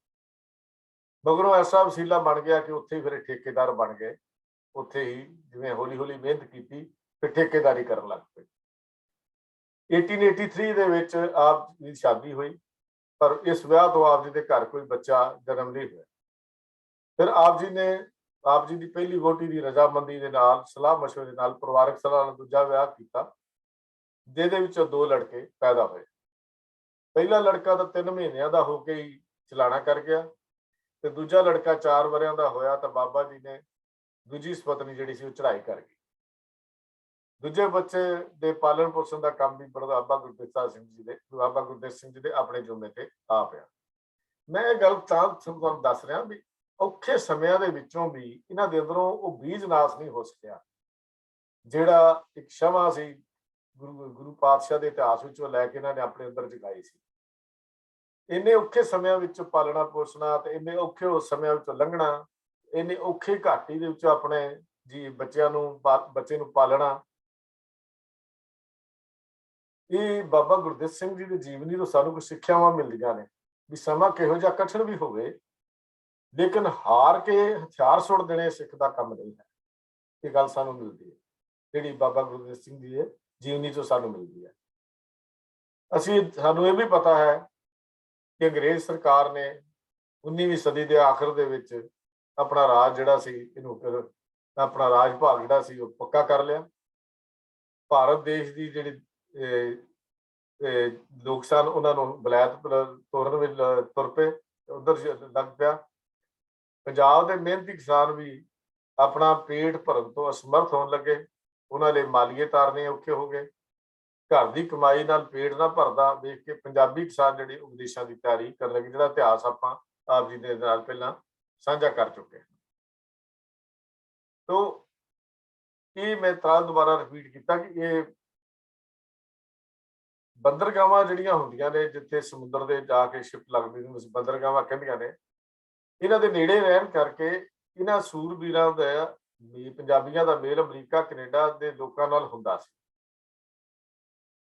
ਜਦੋਂ ਉਹ ਵਿਦੇਸ਼ੀ ਲੋਕ ਆਪਣੇ ਮੁਲਕ ਦੀਆਂ ਖੁਸ਼ਹਾਲ ਹੋਣ ਦੀਆਂ ਜਾਂ ਵਧੀਆ ਹੋਣ ਦੀਆਂ ਗੱਲਾਂ ਕਰਦੇ ਸਨ ਤਾਂ ਜਿਹੜੇ ਪੰਜਾਬੀ ਸਨ ਜਾਂ ਇਹਨਾਂ ਦੇ ਬਿਟਰ ਇੱਧਰ ਉੱਧਰ ਦੇਖਦੇ ਰਹਿੰਦੇ, ਗੱਲਾਂ ਸੁਣਦੇ ਤੇ ਆਪਣੀ ਅੰਦਰਲੀ ਜਿਹੜੀ ਮਾੜੀ ਹਾਲਤ ਹੈ ਜਾਂ ਆਪਣੀ ਦੀ ਗੁਲਾਮੀ ਦੀ ਹਾਲਤ ਹੈ ਉਹ ਅੰਦਰ ਇਹਨਾਂ ਨੂੰ ਖਾ ਕੇ ਸੁੰਨ ਹੋ ਜਾਂਦੇ, ਅੰਦਰੋਂ ਅੰਦਰ ਹੀ ਇਹਨਾਂ ਨੂੰ ਖਾ ਜਾਂਦੀ। ਉਹ ਸੋਚਦੇ ਪੰਜਾਬੋਂ ਤਾਂ ਦੂਰ ਆ ਗਏ, ਫਿਰ ਕਿਉਂ ਨਾ ਅਮਰੀਕਾ ਜਾਂ ਕੈਨੇਡਾ ਜਾ ਕੇ ਅਸੀਂ ਖੁਸ਼ਹਾਲੀ ਤੇ ਆਜ਼ਾਦੀ ਦਾ ਆਨੰਦ ਮਾਣੀਏ। ਇਹ ਵੀ ਗੱਲਾਂ ਉਹਨਾਂ ਦੇ ਦਿਮਾਗ ਵਿੱਚ ਆ ਗਈਆਂ, ਆਉਂਦੀਆਂ ਸਨ। ਉਧਰ 20ਵੀਂ ਸਦੀ ਦੇ ਸ਼ੁਰੂ ਦੇ ਵਿੱਚ ਜਦੋਂ ਕੈਨੇਡਾ ਸਰਕਾਰ ਦੇਸ਼ ਦੀ ਨਵਉਸਾਰੀ ਕਰ ਰਹੀ ਸੀ, ਜੰਗਲ ਕੱਟ ਕੇ ਬਸਤੀਆਂ ਬਣਾ ਰਹੀ ਸੀ, ਤਾਂ ਉਹਨੂੰ ਮਜ਼ਦੂਰਾਂ ਦੀ ਲੋੜ ਸੀ।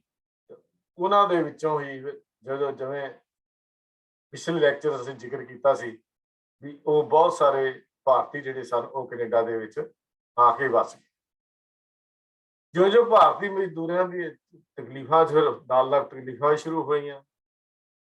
ਗੱਲ ਸਾਲ 1914 ਦੀ ਮੈਂ ਕਰਾਂ ਸੰਖੇਪ ਵਿੱਚ, ਅੱਗੇ ਨੂੰ ਚੱਲਾਂ। ਜਨਵਰੀ 1914 ਦਾ ਜ਼ਿਕਰ ਹੈ, ਇਤਿਹਾਸ ਦੇ ਵਿੱਚ ਆਉਂਦਾ ਵੀ ਹਾਂਗਕਾਂਗ ਦੇ ਗੁਰਦੁਆਰੇ 'ਚ ਦਸ਼ਮੇਸ਼ ਪਿਤਾ ਗੁਰੂ ਗੋਬਿੰਦ ਸਿੰਘ ਮਹਾਰਾਜ ਦਾ ਜਨਮ ਦੇ ਦਿਹਾੜੇ ਦੇ ਅਵਸਰ ਤੇ ਦੀਵਾਰ ਲੱਗਾ ਹੋਇਆ ਸੀ। ਮਿਲਟਰੀ ਦਾ ਇੱਕ ਵੀ ਸਿੰਘ ਦਿਖਾਈ ਨਾ ਦਿੱਤਾ। ਗੋਰਾ ਸਰਕਾਰ ਨੇ ਮਿਲਟਰੀ ਵਾਲੇ ਸਿੰਘਾਂ ਨੂੰ ਗੁਰਦੁਆਰੇ ਜਾਣ ਤੋਂ ਰੋਕ ਦਿੱਤਾ। ਸਰਕਾਰ ਸਮਝੀ ਕਿ ਗੁਰਦੁਆਰਾ ਆਜ਼ਾਦੀ ਦਾ ਹੁਬ ਰੱਖਣ ਵਾਲਿਆਂ ਦਾ ਹੁਣ ਅੱਡਾ ਬਣ ਗਿਆ, ਕਿਉਂਕਿ ਇਹ ਸ਼ੁਰੂ ਤੋਂ ਹੀ ਮੈਂ ਇੱਕ ਹੋਰ ਬੇਨਤੀ ਕਰਦਿਆਂ, ਸਰਕਾਰ ਕੋਈ ਵੀ ਹੋਵੇ ਉਹਨਾਂ ਦੇ ਦਿਮਾਗ 'ਚ ਇੱਕ ਗੱਲ ਬਹੁਤ ਹੈ ਵੀ ਗੁਰਦੁਆਰੇ ਭਾਵੇਂ ਉਹ ਮੁਗਲ ਸਨ ਭਾਵੇਂ ਅਬਦਾਲੀ ਸੀ, ਉਹਨਾਂ ਦੇ ਇੱਕ ਹੀ ਦਿਮਾਗ 'ਚ ਗੱਲ ਸੀ ਵੀ ਇਹ ਜਦੋਂ ਵੀ ਗੁਰਦੁਆਰੇ ਆਉਂਦੇ ਨੇ ਇਹ ਕੋਈ ਆਬੇ ਹਯਾਤ ਹੈ ਜਿਹੜਾ ਇਹਨਾਂ ਦੇ ਅੰਦਰ ਉਹ ਐਸਾ ਚਲਾ ਜਾਂਦਾ ਹੈ ਵੀ ਗੁਰਦੁਆਰੇ ਆ ਕੇ ਅੰਦਰੋਂ ਸ਼ਕਤੀ ਮਹਿਸੂਸ ਕਰਨ ਲੱਗ ਪੈਂਦੇ। ਉਹ ਗੱਲ ਹੈ ਵੀ ਠੀਕ। ਗੁਰੂ ਕੋਲ ਬੈਠ ਕੇ ਜਦੋਂ ਗੁਰੂ ਦੀ ਗੱਲ ਕਰਾਂਗੇ ਤੇ ਗੁਰੂ ਦੀ ਗੱਲ ਸਮਝਾਂਗੇ ਤੇ ਅੰਦਰ ਬਲਵਾਨ ਤੇ ਸ਼ਕਤੀਸ਼ਾਲੀ ਤਾਂ ਹੁੰਦਾ ਹੀ ਹੈ, ਮਤ ਸਮਝੀਏ ਨਹੀਂ ਹੁੰਦਾ। ਭਰੋਸਾ ਬਣਦਾ ਗੁਰੂ ਦੇ ਉੱਤੇ। ਗੁਰੂ ਦੇ ਉੱਤੇ ਜਦੋਂ ਜਿਵੇਂ ਵਿਸ਼ਵਾਸ ਵੱਧਦਾ ਜਾਂਦਾ ਹੈ, ਗੁਰੂ ਤੇ ਜਿਵੇਂ ਜਿਵੇਂ ਭਰੋਸਾ ਵੱਧਦਾ ਜਾਂਦਾ ਹੈ, ਤਿਵੇਂ ਤਿਵੇਂ ਆਪਣੇ ਲਾਈਫ ਦੇ ਵਿੱਚ ਮਨੁੱਖ ਹੋਰ ਤਰੱਕੀਆਂ ਵਾਲੇ ਪਾਸੇ ਤੁਰਦਾ ਹੈ। ਭਰੋਸਾ, ਕਿਉਂਕਿ ਸਿੱਖੀ ਹੈ ਹੀ ਭਰੋਸਗੀ ਦੀ ਯਾਤਰਾ, ਇਹ 'ਚ ਕੋਈ ਸ਼ੱਕ ਵਾਲੀ ਗੱਲ ਨਹੀਂ ਹੈ। ਤਾਂ ਅੰਗਰੇਜ਼ਾਂ ਨੂੰ ਵੀ ਇਹ ਲੱਗਾ ਵੀ ਉਹਨਾਂ ਨੇ ਜਿਹੜੇ ਸਿੱਖ ਨੇ ਗੁਰਦੁਆਰੇ ਤੋਂ ਆ ਕੇ ਇੱਕ ਆਜ਼ਾਦੀ ਦੀ ਹੂਬ ਪੈਦਾ ਅੰਦਰ ਹੋ ਜਾਂਦੀ ਹੈ, ਉਹਨਾਂ ਨੇ ਉਹਨਾਂ ਫੌਜੀਆਂ ਦੇ ਉੱਤੇ ਪਾਬੰਦੀ ਲਾ ਦਿੱਤੀ। ਬਾਬਾ ਗੁਰਦਿੱਤ ਸਿੰਘ ਜੀ ਨੇ ਦਸ਼ਮੇਸ਼ ਪਿਤਾ ਦੇ ਕਾਰਨਾਮਿਆਂ ਦਾ ਜ਼ਿਕਰ ਕਰਦੇ ਹੋਏ ਉਸ ਦੀਵਾਨ ਵਿੱਚ ਸਿੰਘਾਂ ਨੂੰ ਦ੍ਰਿੜ ਕਰਾਇਆ ਕਿ ਜਦ ਤੱਕ ਭਾਰਤ ਗੁਲਾਮੀ ਦਾ ਜੂਲਾ ਆਪਣੇ ਕੋਲੋਂ ਲਾਹ ਨਹੀਂ ਲੈ ਭਾਰਤੀ ਗੁਲਾਮੀ ਦਾ ਜੂਲਾ ਆਪਣੇ ਕੋਲੋਂ ਲਾਹ ਨਹੀਂ ਲੈਂਦੇ, ਤਦ ਤੱਕ ਕਾਨੂੰਨੀ ਪਾਬੰਦੀਆਂ ਵੀ ਗਲੋਂ ਨਹੀਂ ਲੱਥਣਗੀਆਂ। ਵੀ ਆਜ਼ਾਦ ਤੇ ਗੁਲਾਮ ਦਾ ਇਹੋ ਹੀ ਫਰਕ ਹੁੰਦਾ। ਗੁਲਾਮਾਂ ਦੀ ਨਿਸ਼ਾਨੀ ਇਹੋ ਹੀ ਹੁੰਦੀ ਹੈ ਤੇ ਆਜ਼ਾਦਾਂ ਦੀ ਨਿਸ਼ਾਨੀ ਜਿਹੜੀ ਹੈ ਉਹ ਹੋਰ ਹੁੰਦੀ ਹੈ। ਆਜ਼ਾਦ ਹੋ ਕੇ ਵਿਚਰਦੇ ਹਨ, ਗੁਲਾਮ ਇੱਕ ਪਿੰਜਰੇ ਵਿੱਚ ਬੰਦ ਹੁੰਦੇ ਨੇ ਤੇ ਪਿੰਜਰੇ ਵਿੱਚ ਬੰਦ ਹੋਣ ਕਰਕੇ ਉਹਨਾਂ ਦੀ ਮਾਲਕ ਦੀ ਮਰਜ਼ੀ ਤੇ ਪਿੰਜਰਾ ਖੁੱਲਦਾ ਤੇ ਮਾਲਕ ਦੀ ਮਰਜ਼ੀ ਤੇ ਪਿੰਜਰੇ ਵਿੱਚ ਚੋਗਾ ਪਾਇਆ ਜਾਂਦਾ। ਜਦ ਤੱਕ ਆਜ਼ਾਦੀ ਦੀ ਗੱਲ ਨਹੀਂ ਭਾਰਤੀ ਕਰਦੇ ਉਨੀ ਦੇਰ ਤੱਕ ਇਹ ਪਾਬੰਦੀਆਂ ਵੀ ਕਦੀ ਖਤਮ ਨਹੀਂ ਹੋਣ। ਦੀਵਾਨ ਸਮਾਪਤ ਹੋ ਗਿਆ। ਜਿਹੜੇ ਪੰਜਾਬੀ ਕੈਨੇਡਾ ਜਾਣ ਵਾਲੇ ਸਨ ਉਹਨਾਂ ਦਾ ਇਕੱਠ ਬਾਬਾ ਜੀ ਦੇ ਦਰਬਾਰ ਇਕੱਠਾ ਹੋ ਗਿਆ। ਉਹਨਾਂ ਨੇ ਰੋ ਰੋ ਕੇ ਦੁੱਖੜੇ ਬਾਬਾ ਜੀ ਨੂੰ ਸੁਣਾਉਂਦਿਆਂ ਦੱਸਿਆ, ਬਾਬਾ ਜੀ ਕਿਵੇਂ ਠੱਗ ਏਜੰਟਾਂ ਦੇ ਪੈਸੇ ਚੜ ਕੇ ਉਹ ਬਰਬਾਦ ਹੋ ਰਹੇ ਹਨ। ਉਹਨਾਂ ਬਾਬਾ ਜੀ ਅੱਗੇ ਤਰਲੇ ਕੀਤੇ ਕਿ ਤੁਸੀਂ ਉਹਨਾਂ ਦੀ ਅਗਵਾਈ ਕਰੋ ਤੇ ਸਾਡੀ ਨਿਆਸਰਾ ਦੀ ਬਾਹ ਫੜੋ। ਬਾਬਾ ਜੀ ਨੇ ਉੱਤਰ ਵਜੋਂ ਕਿਹਾ, ਕੈਨੇਡਾ ਜਾਂਦਾ ਇੱਕੋ ਇੱਕ ਤਰੀਕਾ ਹੈ ਕਿ ਕਾਨੂੰਨੀ ਸ਼ਰਤਾਂ ਨੂੰ ਪੂਰਾ ਕੀਤਾ ਜਾਵੇ। ਜੇ ਹੋ ਜਾਵੇ ਤਾਂ ਕੋਈ ਤਾਕਤ ਤੁਹਾਨੂੰ ਕੈਨੇਡਾ ਵੀ ਦਾਖਲ ਹੋਣ ਤੋਂ ਨਹੀਂ ਰੋਕ ਸਕਦੀ। ਦੋ ਨੌਜਵਾਨ ਸਰਦਾਰ ਦਲਜੀਤ ਸਿੰਘ ਤੇ ਸਰਦਾਰ ਵੀਰ ਸਿੰਘ ਜੋ ਉੱਚ ਵਿਦਿਆ ਪ੍ਰਾਪਤੀ ਲਈ ਅਮਰੀਕਾ ਜਾ ਰਹੇ ਸਨ, ਬਾਬਾ ਜੀ ਤੇ ਪੰਜਾਬੀਆਂ ਵਿੱਚ ਹੋ ਰਹੇ ਸਵਾਰਤਾਲਾਪ ਤੋਂ ਇੰਨੇ ਪ੍ਰਭਾਵਿਤ ਹੋਏ ਕਿ ਉਹਨਾਂ ਨੇ ਅਮਰੀਕਾ ਜਾਣ ਦਾ ਇਰਾਦਾ ਹੀ ਛੱਡ ਦਿੱਤਾ ਅਤੇ ਬਾਬਾ ਜੀ ਦੇ ਨਾਲ ਮਿਲ ਕੇ ਪੰਜਾਬੀਆਂ ਨੂੰ ਕੈਨੇਡਾ ਪਹੁੰਚਾਉਣ ਦੇ ਆਹਰ 'ਚ ਜੁਟ ਗਏ। ਉਹਨਾਂ ਬਾਬਾ ਜੀ ਦੇ ਦੱਸੇ ਅਨੁਸਾਰ ਕੈਨੇਡਾ 'ਚ ਵਸਦੇ ਪੰਜਾਬੀਆਂ ਤੋਂ ਇਸ ਬਾਰੇ ਜਾਣਕਾਰੀ ਹਾਸਲ ਕੀਤੀ, ਚਿੱਠੀ ਪੱਤਰ ਜਿਹੜਾ ਸੀ ਉਹਨਾਂ ਦੇ ਨਾਲ ਕੀਤਾ। ਬਾਬਾ ਗੁਰਦੇਵ ਸਿੰਘ ਜੀ ਨੇ ਕਲਕੱਤੇ ਜਾ ਕੇ ਗੁਰੂ ਨਾਨਕ ਸਟੀਮਸ਼ਿਪ ਕੰਪਨੀ ਦੇ ਨਾਮ ਦੇ ਇਸ਼ਤਿਹਾਰ ਰਾਹੀਂ ਲੋਕਾਂ ਨੂੰ ਸੂਚਿਤ ਕੀਤਾ ਕਿ ਕਲਕੱਤੇ ਤੋਂ ਸਿੱਧਾ ਜਹਾਜ਼ ਲੈ ਕੇ ਕੈਨੇਡਾ ਜਾ ਰਹੇ ਹਨ। ਪਰ ਗੋਰਾ ਸਰਕਾਰ ਦੀ ਸਖਤੀ ਤੇ ਵਿਰੋਧੀ ਪ੍ਰਾਪੇਗੰਡਾ ਕਰਨ ਕਾਰਨ ਇੱਕ ਵੀ ਮੁਸਾਫਰ ਉਹਦੇ ਵਿੱਚ ਚੜ੍ਹਨ ਲਈ ਤਿਆਰ ਨਾ ਹੋਇਆ। ਬਾਬਾ ਗੁਰਦੇਵ ਸਿੰਘ ਜੀ ਦੇ ਉਸ ਜਹਾਜ਼ ਵਿੱਚ ਇੱਕ ਬੰਦਾ ਵੀ ਚੜ੍ਹਨ ਨੂੰ ਤਿਆਰ ਨਾ ਹੋਇਆ। ਵਾਪਸ ਸਿੰਗਾਪੁਰ ਆ ਗਏ। ਬਾਬਾ ਜੀ ਨੇ 24 ਮਾਰਚ 1914 ਨੂੰ ਕਾਮਾਗਾਟਾ ਮਾਰੂ ਨਾਮ ਦਾ ਜਹਾਜ਼ 6 ਮਹੀਨਿਆਂ ਲਈ $11,000 ਪ੍ਰਤੀ ਮਹੀਨੇ ਦੇ ਕਿਰਾਏ ਤੇ ਲੈ ਲਿਆ। $11,000 ਪਰ ਮੰਥ। ਉਸ ਵੇਲੇ ਦੀ ਗੱਲ ਕਰ ਰਿਹਾ ਹਾਂ ਤੇ ਜਦੋਂ 1914 ਦੀ ਕਿੰਨੀ ਕੁ ਵੈਲਿਊ ਹੋਏਗੀ ਅੰਦਾਜ਼ਾ ਆਪ ਅਸੀਂ ਲਾ ਸਕਦੇ ਹਾਂ। 6 ਮਹੀਨਿਆਂ ਲਈ ਇੱਕ ਕਾਮਾਗਾਟਾ ਮਾਰੂ ਦਾ ਜਹਾਜ਼ ਜਿਹੜਾ ਸੀ ਇਹ ਕਿਰਾਏ ਸ਼ਿਪ ਜਿਹਨੂੰ ਕਹਿੰਦੇ ਆ ਇਹ ਕਿਰਾਏ ਤੇ ਲੈ ਲਿਆ। 500 ਤੋਂ ਉੱਤੇ ਮੁਸਾਫਰ ਕੈਨੇਡਾ ਜਾਣ ਲਈ ਹਾਂਗਕਾਂਗ ਤੋਂ ਮਿਲ ਗਏ। ਜਹਾਜ਼ ਦਾ ਨਾਮ ਗੁਰੂ ਨਾਨਕ ਜਹਾਜ਼ ਰੱਖਿਆ ਗਿਆ। ਜਹਾਜ਼ੀ ਕੰਪਨੀ ਬਣਾਉਣ ਲਈ 80 ਲੱਖ ਰੁਪਏ ਦੇ ਇਕਰਾਰ ਹੋ ਗਏ। 80 ਲੱਖ ਦਾ ਇਕਰਾਰ ਕੀਤਾ ਗਿਆ। ਗੁਰੂ ਨਾਨਕ ਨੈਵੀਗੇਸ਼ਨ ਕੰਪਨੀ ਬਣਾਈ ਗਈ। Guru Nanak navigation company government passage office ਤੋਂ ਇਮੀਗ੍ਰੇਸ਼ਨ ਐਕਟ ਮੁਤਾਬਕ ਹਾਂਗਕਾਂਗ ਤੋਂ $125 ਪਰ ਪੈਸੰਜਰ ਦੇ ਕੇ 500 ਟਿਕਟ ਜਿਹੜੇ ਸਨ ਉਹ ਖਰੀਦ ਲਏ ਗਏ। 500 ਟਿਕਟ ਜਿਹੜੇ ਸੀ ਉਹ ਲੈ ਲਏ ਗਏ। ਗੁਰੂ ਨਾਨਕ ਜਹਾਜ਼ ਹਾਂਗਕਾਂਗ ਬੰਦਰਗਾਹ ਤੇ ਤਿਆਰ ਖੜਾ ਸੀ। ਰਸਤੇ ਲਈ ਲੋੜੀਂਦੀਆਂ ਵਸਤੂ ਆਟਾ, ਤੇਲ, ਚਾਵਲ ਜਹਾਜ਼ ਵੀ ਲੱਦਿਆ ਜਾ ਚੁੱਕਿਆ ਸੀ। ਡਾਕਟਰ ਰਘੁਨਾਥ ਸਿੰਘ ਤੇ ਹੋਰ ਦਵਾਈਆਂ ਦਾ ਪ੍ਰਬੰਧ ਵੀ ਕਰ ਲਿਆ ਸੀ। ਬਸ ਉਡੀਕ ਸੀ ਤਾਂ ਗਵਰਨਰ ਹਾਂਗਕਾਂਗ ਪਾਸੋਂ ਤੁਰਨ ਦੀ ਆਗਿਆ ਪੱਤਰ ਜਿਹਨੂੰ ਅਸੀਂ ਪਰਮਿਸ਼ਨ ਲੈਟਰ ਕਹਿੰਦੇ ਆ ਉਹ ਮਿਲਣਗੇ। ਪਰ ਹਾਂਗਕਾਂਗ ਦੀ ਗੋਰਾ ਸਰਕਾਰ ਤਾਂ ਕੁਝ ਹੋਰ ਹੀ ਬਿਉਂਤਾ ਗੁੰਦ ਰਹੀ ਸੀ। ਉਹਨੇ 25 ਮਾਰਚ 1914 ਨੂੰ ਅਚਾਨਕ ਬਾਬਾ ਗੁਰਦੇਵ ਸਿੰਘ ਜੀ ਨੂੰ ਗ੍ਰਿਫਤਾਰ ਕਰ ਲਿਆ। ਕੰਪਨੀ ਦੇ ਦਫ਼ਤਰ ਤੇ ਕਬਜ਼ਾ ਕਰਕੇ ਮੁਸਾਫਰਾਂ ਵਿੱਚ ਅਜਿਹੀ ਹਫੜਾ ਦੌੜੀ ਪਚਾਈ ਕਿ ਸਭ ਚਲੇ ਗਏ, ਸਭ ਖਿੰਡ ਹੁੰਡ ਗਏ। ਜਹਾਜ਼ ਦੀ ਰਵਾਨਗੀ ਦੇ ਵਿੱਚ ਵਿਘਨ ਪਾ ਕੇ ਅਗਲੇ ਦਿਨ ਬਾਬਾ ਜੀ ਨੂੰ ਜ਼ਮਾਨਤ ਤੇ ਰਿਹਾ ਕਰ ਦਿੱਤਾ, ਬੇਲ ਕਰ ਦਿੱਤੀ, ਰਿਹਾ ਵੀ ਕਰ ਦਿੱਤਾ ਗਿਆ। ਸਿਰਫ ਇਹ ਜਹਾਜ਼ ਨਹੀਂ ਸੀ ਜਾਣ ਦੇਣਾ ਚਾਹੁੰਦੇ। ਉਹਨਾਂ ਦੇ ਵਿਰੁੱਧ ਘੜਿਆ ਝੂਠਾ ਮੁਕੱਦਮਾ ਵੀ ਵਾਪਸ ਲੈ ਲਿਆ, ਜੋ 28 ਮਾਰਚ ਨੂੰ ਹੀ ਵਾਪਸ ਜਿਹੜਾ ਸੀ ਕਰ ਲਿਆ ਗਿਆ। ਸਰਕਾਰ ਦੀ ਧੱਕੇਸ਼ਾਹੀ ਕਾਰਨ 500 ਵਿੱਚੋਂ ਕੇਵਲ 135 ਮੁਸਾਫਰ ਰਹਿ ਗਏ, ਬਾਕੀ ਦੇ ਸਾਰੇ ਚਲੇ ਗਏ। ਕੁਝ ਦਿਨਾਂ ਬਾਅਦ ਬਾਬਾ ਜੀ ਨੂੰ ਅਚਾਨਕ ਹੀ ਐਕਟਿੰਗ ਗਵਰਨਰ ਮਿਸਟਰ ਸਵੇਰਨ ਤੋਂ ਗੁਰੂ ਨਾਨਕ ਜਹਾਜ਼ ਨੂੰ ਕੈਨੇਡਾ ਲੈ ਕੇ ਜਾਣ ਦੀ ਆਗਿਆ ਮਿਲ ਗਈ। 4 ਅਪ੍ਰੈਲ 1914 ਨੂੰ ਜਹਾਜ਼ 135 ਮੁਸਾਫਰਾਂ ਨੂੰ ਲੈ ਕੇ ਹੀ ਕੈਨੇਡਾ ਲਈ ਤੁਰ ਪਿਆ, ਜਦਕਿ 500 ਮੁਸਾਫਰ ਜਾਣੇ ਸੀ। ਤੇ ਪਰ ਉਹਨਾਂ ਨੂੰ ਕਿਉਂਕਿ ਸਾਰੇ ਗਵਰਨਮੈਂਟ ਨੇ ਪਲਾਨ ਇਹੋ ਜਿਹੀ ਕਰ ਦਿੱਤੀ ਵੀ ਆਰਥਿਕ ਤੌਰ ਤੇ ਇਹਨਾਂ ਨੂੰ ਮਾਰ ਦਿੱਤਾ ਜਾਏ, ਕਮਜ਼ੋਰ ਕਰ ਦਿੱਤਾ ਜਾਏ। ਸ਼ੰਘਾਈ ਤੋਂ ਕੋਬੇ ਦੀਆਂ ਬੰਦਰਗਾਹਾਂ ਤੋਂ ਹੋਰ ਮੁਸਾਫਰ ਮਿਲ ਗਏ ਤੇ ਇਹਨਾਂ ਦੀ 360 ਤੱਕ ਗਿਣਤੀ ਜਿਹੜੀ ਸੀ ਪਹੁੰਚ ਗਈ। 360 ਗਿਣਤੀ ਜਿਹੜੀ ਸੀ ਪਹੁੰਚ ਗਈ। 21 ਮਈ 1914 1940 21 ਮਈ ਸ਼ੰਘਾਈ ਮੋਜ਼ੀ ਜ਼ੋਕੋਹਾਮਾ ਦੀਆਂ ਬੰਦਰਗਾਹਾਂ ਤੋਂ ਹੁੰਦਾ ਹੈ ਜਹਾਜ਼ ਕੈਨੇਡਾ ਦੇ ਵਿਕਟੋਰੀਆ ਬੰਦਰਗਾਹ ਦੀ ਯੂ ਦੇ ਉੱਤੇ ਜਾ ਕੇ ਪਹੁੰਚ ਗਿਆ। ਪਰ ਅੱਗੋਂ ਉਸ ਦੇਸ਼ ਦੇ ਇਮੀਗ੍ਰੇਸ਼ਨ ਮਹਿਕਮੇ ਦੇ ਅਫਸਰਾਂ ਨੇ ਜਹਾਜ਼ ਨੂੰ ਬੰਦਰਗਾਹ ਵਿੱਚ ਆਉਣ ਤੋਂ ਰੋਕ ਦਿੱਤਾ। ਜਹਾਜ਼ ਨੂੰ ਉੱਥੇ ਨਾ ਖੜਾ ਬੰਦਰਗਾਹ ਦੇ ਆਉਣ ਤੋਂ ਰੋਕ ਦਿੱਤਾ। ਵੈਂਕੂਵਰ ਤੋਂ ਭਾਈ ਬਲਵੰਤ ਸਿੰਘ ਦੀ ਗ੍ਰੰਥੀ ਹੋਰ ਸਾਥੀਆਂ ਸਮੇਤ ਭਾਰਤੀ ਮੁਸਾਫਰਾਂ ਦੇ ਸਵਾਗਤ ਲਈ ਵਿਕਟੋਰੀਆ ਬੰਦਰਗਾਹ ਤੇ ਪੁੱਜੇ ਹੋਏ ਸਨ। ਉਹਨਾਂ ਮੋਟਰ ਕਿਸ਼ਤੀ ਰਾਹੀਂ ਜਹਾਜ਼ ਕੋਲ ਜਾਣ ਦਾ ਯਤਨ ਕੀਤਾ, ਪਰ ਕੈਨੇਡੀਅਨ ਅਫਸਰਾਂ ਨੇ ਮੋਟਰ ਕਿਸ਼ਤੀ ਨੂੰ ਜਹਾਜ਼ ਦੇ ਨੇੜੇ ਨਾ ਜਾਣ ਦਿੱਤਾ ਤੇ ਵਾਪਸ ਭੇਜ ਦਿੱਤਾ।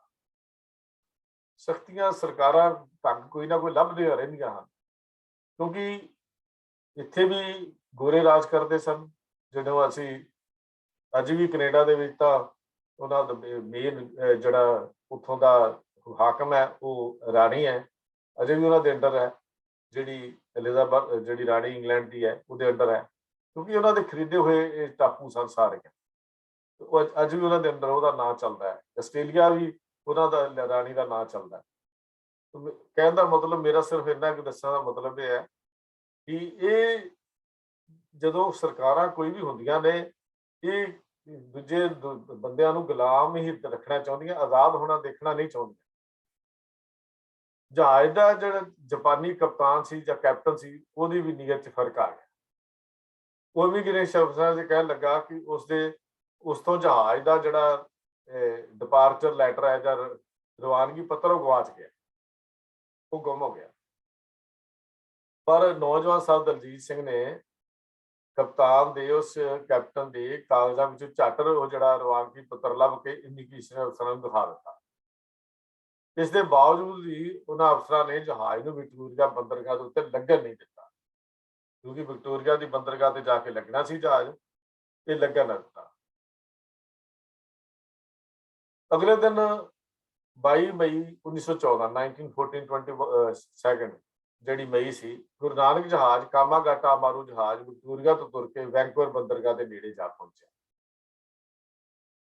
ਵੈਂਕੂਵਰ ਬੰਦਰਗਾਹ ਦੇ ਨੇੜੇ ਜਾ ਪਹੁੰਚਿਆ। ਜਹਾਜ਼ ਨੂੰ ਬੰਦਰਗਾਹ ਤੋਂ 1 ਮੀਲ ਤੇ 1 ਮਾਈਲ ਦੂਰੀ ਤੇ ਰੋਕ ਦਿੱਤਾ ਗਿਆ। ਆਸੇ-ਪਾਸੇ ਗੋਰਾ ਪੁਲਿਸ ਦਾ ਪਹਿਰਾ ਲਾ ਦਿੱਤਾ ਗਿਆ। ਕਾਮਾਗਾਟਾ ਮਾਰੂ ਜਹਾਜ਼ ਦੇ ਕੈਨੇਡਾ ਆਉਣ ਬਾਰੇ ਖਬਰਾਂ ਅਮਰੀਕਨ ਅਖਬਾਰਾਂ ਰਾਹੀਂ ਕੈਨੇਡਾ ਵਿੱਚ ਵਸਦੇ ਭਾਰਤੀਆਂ ਤੱਕ ਪਹੁੰਚ ਗਈਆਂ। ਦੂਰੋਂ ਦੂਰੋਂ ਭਾਰਤੀ ਮੁਸਾਫਰਾਂ ਦੇ ਸਾਖ ਸੰਬੰਧੀ ਮੁਸਾਫਰਾਂ ਨੂੰ ਜੀ ਆਇਆਂ ਕਹਿਣ ਲਈ ਵੈਂਕੂਵਰ ਪੁੱਜ ਗਏ, ਪਰ ਉਹ ਬੰਦਰਗਾਹ ਤੋਂ ਦੂਰ ਖੜੇ ਕਾਮਾਗਾਟਾ ਮਾਰੂ ਜਹਾਜ਼ ਦੀਆਂ ਲੈਂਪਾਂ ਦੀ ਮੱਧਮ ਜਿਹੀ ਰੋਸ਼ਨੀ ਹੀ ਦੇਖ ਸਕਦੇ ਸਨ। ਪਰ ਜਹਾਜ਼ ਜਿਹੜਾ ਸੀ ਬੰਦਰਗਾਹ ਦੇ ਨੇੜੇ ਨਾ ਦਿੱਤਾ ਗਿਆ। ਕੈਨੇਡਾ ਤੇ ਭਾਰਤ ਦੀ ਅੰਗਰੇਜ਼ ਸਰਕਾਰ ਵਿੱਚ ਇਹ ਸਾਜ਼ਿਸ਼ ਮੁਕੰਮਲ ਹੋ ਚੁੱਕੀ ਸੀ ਕਿ ਜਹਾਜ਼ ਨੂੰ ਕੰਢੇ ਨਹੀਂ ਲੱਗਣ ਦੇਣਾ, ਸਗੋਂ ਮੁਸਾਫਰਾਂ ਸਮੇਤ ਜਹਾਜ਼ ਨੂੰ ਭਾਰਤ ਵਾਪਸ ਭੇਜਣਾ। ਇਹਨਾਂ ਨੂੰ ਕਿਸੇ ਵੀ ਹਾਲਤ ਵਿੱਚ ਅਸੀਂ ਕੰਢੇ ਨਹੀਂ ਲੱਗਣ ਦੇਣਾ। ਇਹ ਗੱਲ ਉਹਨਾਂ ਦੇ ਆਪਸੀ ਸਹਿਮਤੀ ਹੋ ਗਈ ਸੀ। ਕੈਨੇਡਾ ਵੀ ਦਾਖਲ ਹੋਣ ਵਾਲੇ ਭਾਰਤੀਆਂ ਬਾਰੇ ਕਾਨੂੰਨੀ ਦਸ਼ਾ ਜੋ 24/11/1913 ਨੂੰ ਬ੍ਰਿਟਿਸ਼ ਕੋਲੰਬੀਆ ਦੀ ਹਾਈ ਕੋਰਟ ਦੇ ਚੀਫ ਜਸਟਿਸ ਮਿਸਟਰ ਹੰਟਰ ਵੱਲੋਂ ਅਜਿਹੇ ਇੱਕ ਕੇਸ ਬਾਰੇ ਫੈਸਲਾ ਸੀ, ਉਹ ਇਸ ਤਰ੍ਹਾਂ ਦਾ ਸੀ। ਇਮੀਗ੍ਰੇਸ਼ਨ ਐਕਟ ਦੀਆਂ ਸ਼ਰਤਾਂ ਪੂਰੀਆਂ ਕਰਕੇ ਆਉਣ ਵਾਲੇ ਭਾਰਤੀਆਂ ਨੂੰ ਕੈਨੇਡਾ ਵਿੱਚ ਆਉਣੋਂ ਰੋਕਿਆ ਨਹੀਂ ਜਾ ਸਕਦਾ। ਹਾਲਾਂਕਿ ਜੋ ਕਾਨੂੰਨ ਸਨ, ਕਿਸੇ ਵੀ ਬੰਦੇ ਨੂੰ ਜਹਾਜ਼ ਵਿੱਚ ਕੈਦ ਨਹੀਂ ਰੱਖਿਆ ਜਾ ਸਕਦਾ। ਤੀਜਾ ਸੀ, ਸ਼ੱਕੀ ਬੰਦਿਆਂ ਨੂੰ ਜਹਾਜ਼ੋਂ ਉਤਾਰ ਕੇ ਜ਼ਮਾਨਤ ਤੇ ਛੱਡਿਆ ਜਾਣਾ ਚਾਹੀਦਾ ਹੈ ਤੇ ਇਨਕੁਆਇਰੀ ਜਾਂ ਤਫਤੀਸ਼ ਹੋਣ ਦੇ ਮਗਰੋਂ ਉਹਨਾਂ ਤੇ ਬਕਾਇਦਾ ਮੁਕੱਦਮਾ ਚਲਾਇਆ ਜਾਣਾ ਚਾਹੀਦਾ ਹੈ, ਪਰ ਰੋਕਿਆ ਨਹੀਂ ਜਾਣਾ ਚਾਹੀਦਾ। ਭਾਈ ਬਲਵੰਤ ਸਿੰਘ ਜੀ ਗ੍ਰੰਥੀ ਜਿਹੜੇ ਸਨ ਉੱਥੇ ਕੈਨੇਡੀਅਨ ਭਾਰਤੀਆਂ ਪਾਸੋਂ ਮਾਇਆ ਇਕੱਠੀ ਕਰਕੇ ਉਹਨਾਂ ਨੇ ਕਾਮਾਗਾਟਾ ਮਾਰੂ ਸਹਾਇਕ ਕਮੇਟੀ ਬਣਾਈ, ਉਹਨਾਂ ਦੀ ਮਦਦ ਕਰਨ ਲਈ ਕਮੇਟੀ ਬਣਾਈ ਤਾਂ ਜੋ ਭਾਰਤੀ ਮੁਸਾਫਰਾਂ ਦੀ ਕਾਨੂੰਨ ਅਨੁਸਾਰ ਮਦਦ ਕੀਤੀ ਜਾ ਸਕੇ। ਉਧਰ ਇਮੀਗ੍ਰੇਸ਼ਨ ਇੰਸਪੈਕਟਰ ਹਾਪਕਿੰਸਨ ਜਹਾਜ਼ ਵਿੱਚ ਆਇਆ ਤੇ ਬਾਬਾ ਜੀ ਤੋਂ $2000 ਰਿਸ਼ਵਤ ਮੰਗੀ, ਜੋ ਉਹਨਾਂ ਨੇ ਦੇਣ ਤੋਂ ਨਾ ਕਰ ਦਿੱਤੀ। $2000 ਰਿਸ਼ਵਤ ਜਿਹੜੀ ਸੀ ਮੰਗੀ ਗਈ। ਕਾਮਾਗਾਟਾ ਮਾਰੂ ਦੇ ਕਿਰਾਏ ਦੀ ਅਗਲੀ ਕਿਸ਼ਤ ਜੂਨ ਦੇ ਵਿੱਚ 1914 ਨੂੰ ਦੇਣੀ ਸੀ। ਕਾਮਾਗਾਟਾ ਮਾਰੂ डिफेंस कमेटी के मैंबर जिहड़े भाई भाग सिंह ते भाई मित सिंह जी, भाई रतन सिंह जी, भाई भगवान सिंह जी, मिस्टर रहीम नूं तार दित्ती। जहाज के चार्टर भाई भाग सिंह ते मिस्टर रहीम के नां करवा लिया।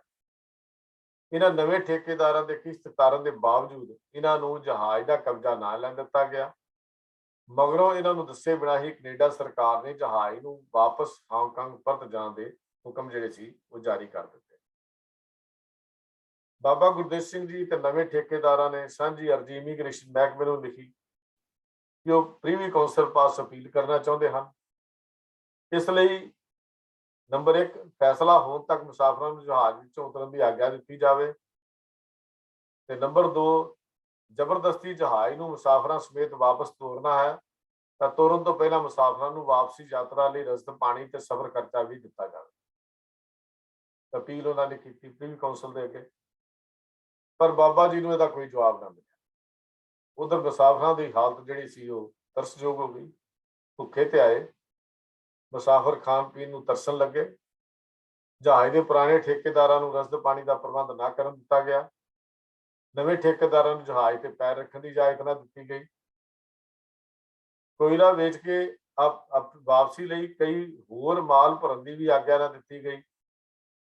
कनेडा सरकार इस गल के उत्ते विजद सी कि मुसाफिरां नूं इवें ही तड़फा के भुखे ते आए ही इत्थों वापस घल्लना है।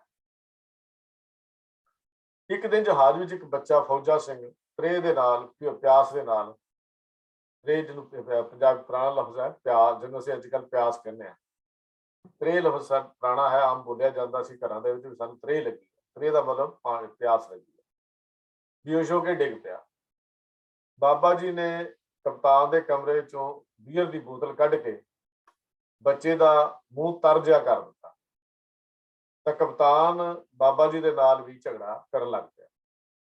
दूजे दिन जहाज के जापानी मलाह बंदरगाह तो पानी के पीपे भर के जहाज से लियाए, पर मुसाफिरां नूं पानी भरन तो पानी पीण तो रोक दिता गया।